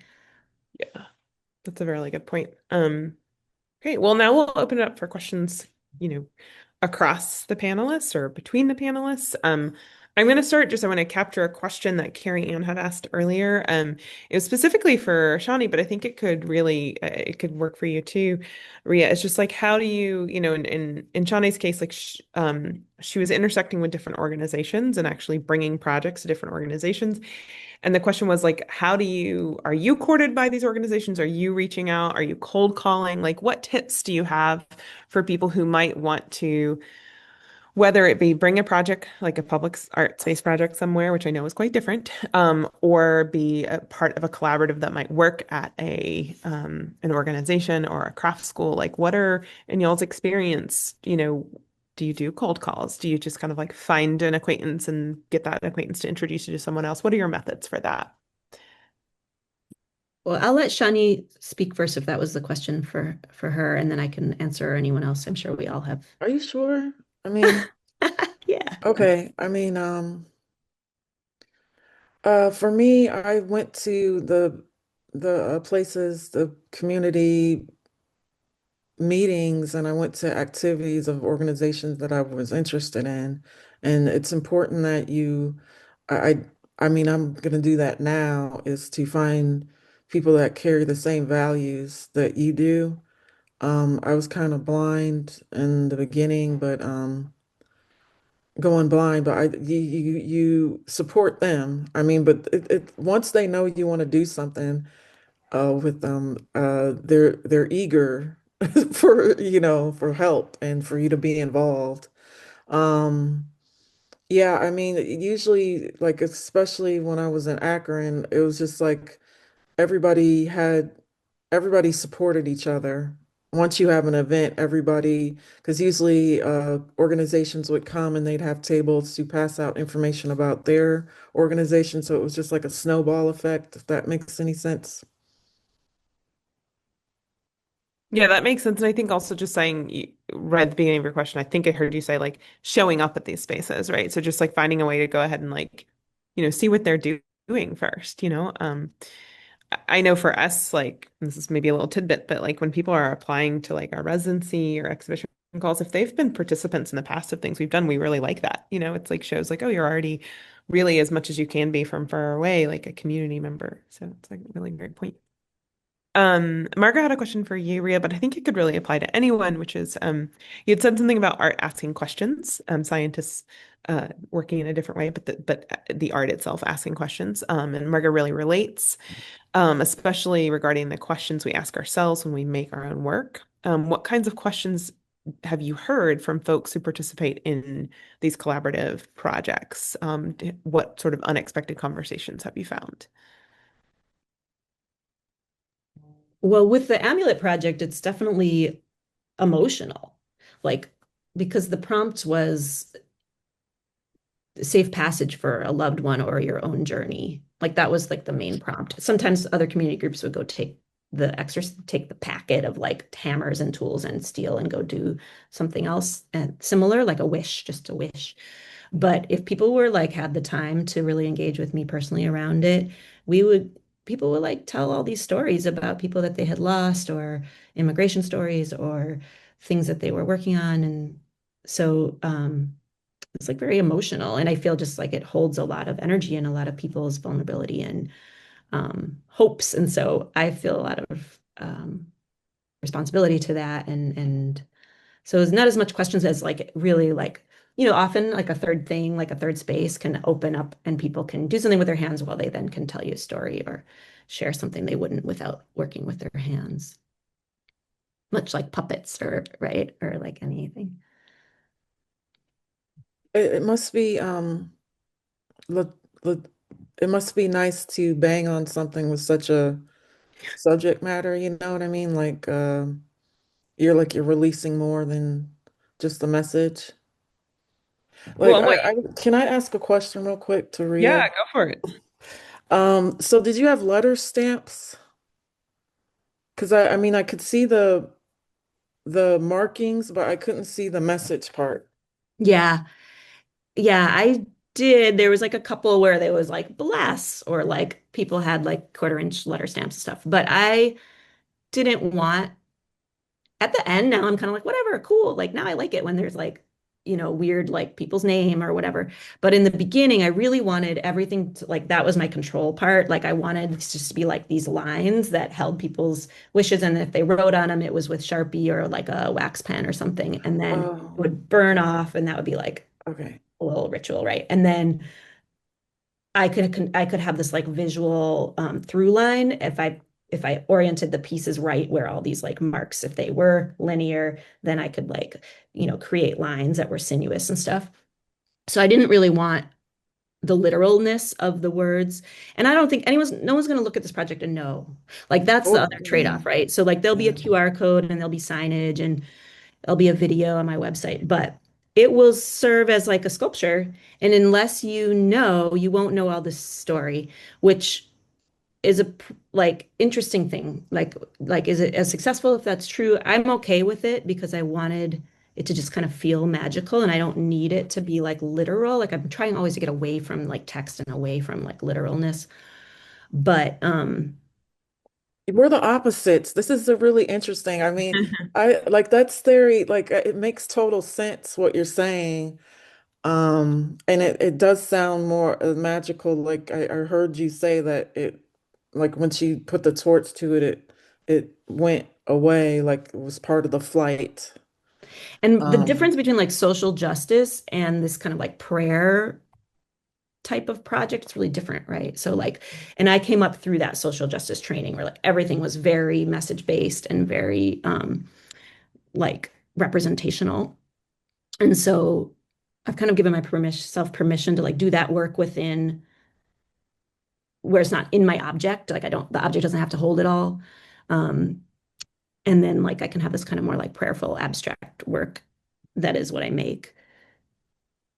okay, that's And amazing. Thank I just you. want to add that I also think that prayerful activation is social justice. It might just be a slightly different, tone, but it is within that, repair and singularity and identity. That is really important. So, yeah, thank you. I believe that. Thank you, Anna.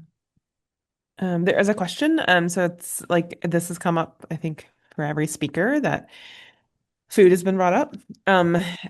Just a question for anyone who wants to chime in, or all of you. Do you feel like that the human need for food is central within these creative third spaces, or is it a gift, or is it something else, or just like, how does it come up in the work that you've done?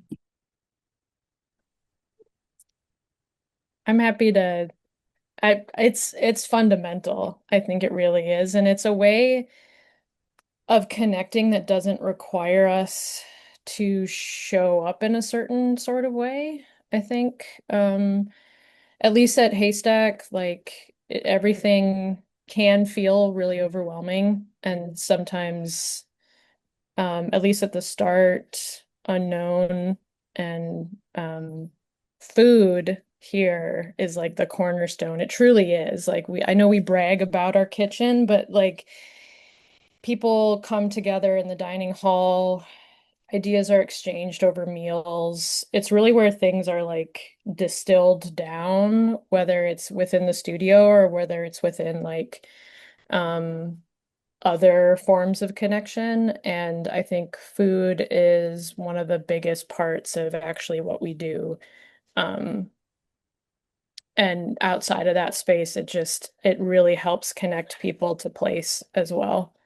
So, yeah. Yeah, I will say like food represents so many different cultures that it's a really a good way to get to know a person or a people, a community. And yeah, I also want to mention that post that Leslie Knoll posted about what would you do for 3 days. There was a lot of people that were posting ideas about food and collaborations with chefs and ceramics and bowls. Yeah. Yeah. I wanted to share an anecdote too from an experience that I had at one of our builds. Um, Completely resonate with what people have already reflected on and the fundamental space that sharing food can hold for us to connect with each other across all kinds of difference. But the Black Cherry Puppet Theater is in a community that is really struggling with poverty. And there are, I think, and there are not a lot of, for all the reasons that anyone who lives in a major city, especially on the East Coast, understands the Federal Highway Administration and their highway programs and the way that certain communities were completely cut off from access to all kinds of services and the way that communities are underserved by grocery stores. Thankfully, again, we have the A-Rabbers in Baltimore who bring horse-drawn carts through different parts of the city that have very little access to fresh food. But in our experience, like in my experience of being at the puppet theater, there are, not just kids, but people who come through who really are food insecure. And it's not our goal with the builds to necessarily feed people, but I think one of the things that has happened in our builds is that because people are coming from lots of different backgrounds and walks of life in different parts of the city, might not be something that they're actively thinking about every day, that there are communities where people are really food insecure. And so there was an incident where we had some of the neighborhood kids who've come a lot to the builds. They were like eating all of the granola bars that were there. And another elder who was from a different part of town kind of got a little bit, kind of was trying to give these kids a little lesson in manners around the amount of food that they were consuming from the snack table. And it was one of those things where, like, as a facilitator or someone who's helping to host that space, if you do want people to come from different backgrounds, how do you navigate that moment so that no one feels like they're being judged, but that you are having a like real-time learning experience of like there are people that this is going to be maybe the place where they get some of the food that they need today because it's an open space and there's food out and policing one another and like is maybe not the way to create community. But I also can't say that directly to this elder who's just trying to impart some wisdom to young folks. And so I feel like the having a table that has food on it, in addition to being a place where people break bread, which can be very beautiful and joyful, in my experience, is also a place where maybe some of the harder conversations have to happen around like why people have different relationships to food and the food that's available. So I wanted to contribute that as well. I feel like you're just also talking about kind of the clunkiness that comes up in any of this, and you see why a lot of people do avoid collaboration and how like maybe in a lot of this community work like that, kind of tying to sort of what Ria said about like failure, like it's not about that end result, it's about the sort of experiences and processes that came about through the work that was done. And it's about learning from it, and taking that forward, not forward in a way to make better, best, which is again so Western and so white and so capitalist, but just to like go deeper and explore more in these kinds of endeavors. I think that we can take on as individuals, groups, as organizations. There was a really good question from Sean in the chat. Is there something unique about art objects or materials or art practices that lends themselves to like building community in your experiences? Well, all of them are centered in labor. Um, you know, and it means it's so much more meaningful when like you make a bowl and you eat out of that bowl or you share that bowl, you make a bowl, there was a lot of the school I went to, there was ceramics, they would make bowls and then they'd have chili for the community or something.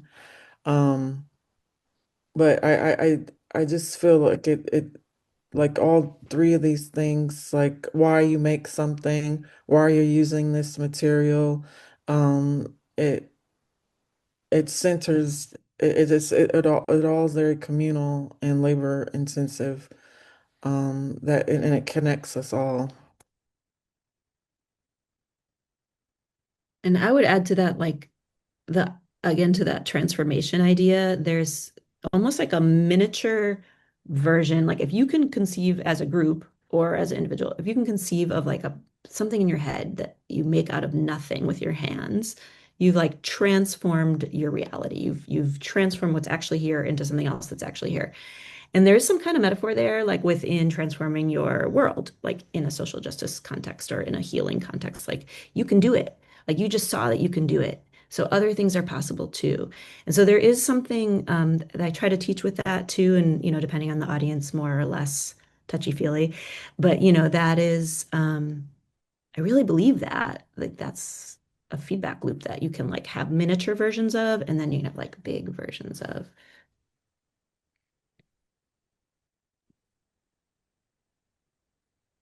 I also just wanted to reflect that, we're living in a time where fewer and fewer people are having access to learning how to make things. And I think it's why in a city like Baltimore, we're seeing such a abundance of organizations that are thriving, like the Baltimore Jewelry Center and like the Station North Tool Library and OpenWorks, like all of these spaces that are making opportunities for people to learn how to make and how to make in community. And in a context where, especially in our schools, young people are getting less and less opportunity to engage, not just with what art or craft is, but even with the arts that are part of what used to be part of everyday life, whether that's cooking or sewing or mending. They're just far and fewer between, and I think that people are seeking out those spaces for that reason. And sharing stories about how, that's where you see the rich sharing of stories, like my grandmother, my grandfather, like the way that people have been in relationship to making, that then opens those portals to connection as well. Yeah, I like that a lot. Allison said, I also feel like there's something that happens when your hands are busy that allows you to connect. And I was thinking about what Ria was talking about, the armor, and how like it both is just like revealing that there's vulnerability that needs to be covered up and it's protecting. So there's something about like, making, I like was knitting a little bit while listening, and like, yeah, it engages your brain, but it also there's kind of a softening and like an opening. But even maybe it's not necessarily kind of armor, but it's like something that kind of like allows you to have this space between, or this something between you and what like might be something causing you anxiety, right? And the way to kind of welcome people in. Come on, you're fine. So yeah, thanks for all of these reflections. Georgia said the name for the ceramic bowls and the feeding community project is a nationwide thing called Empty Bowls. So good to know. Yeah, so we are right on time, or a little over time, but before leaving, I just want to share a few closing comments. I don't sign off just yet. First of all, thank you to our four speakers, Valeska, Shani, Anna, and Ria. Your presentations were so compelling, and it was so generous of you to share your practices with us. And thank you to all of you, our guests, for joining us today. I do want to mention something I mentioned at the start, that the symposium marks our open call for our annual community challenge, which is out now. So every December and January in our gallery, we host an exhibition that highlights the talents of our ever-expanding community. The theme for that exhibition directly relates to our symposium. So for this year's challenge, we're asking members of our community to create work about the connections they find in third spaces. We're asking people to consider where they find camaraderie and how making spaces allows them to feel connected. So it's a pretty broad topic. You can kind of find your way into that from many directions. We're asking artists to submit work by October 31st. So that's, in just a few more weeks.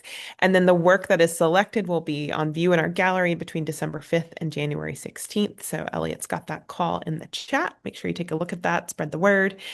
Lastly, I just want to take the opportunity to encourage you to donate to the BJC. So much of our free programming like today's event is possible because of generous donations made by individuals. Any amount supports our work, including free events like this symposium. We also host free workshops in our neighborhood and free programs like artist talks and demos. Donations also support our Kids and Teens program and our Workforce Development program, our residency program, scholarships, and just underwrites the cost of what it runs to run this wonderful studio. So please send us a little money if you have some to spare. Any bit counts. Again, Elliot will drop that link in the chat. But that's all we have for you today. Thank you so much for joining us. And remember, we will have this available to share. It takes about a day for us to kind of process it. And Jay does some really great editing with it. So reach out if you would like a copy of the presentation. But yeah, thanks again, everybody. And thanks for the kind comments.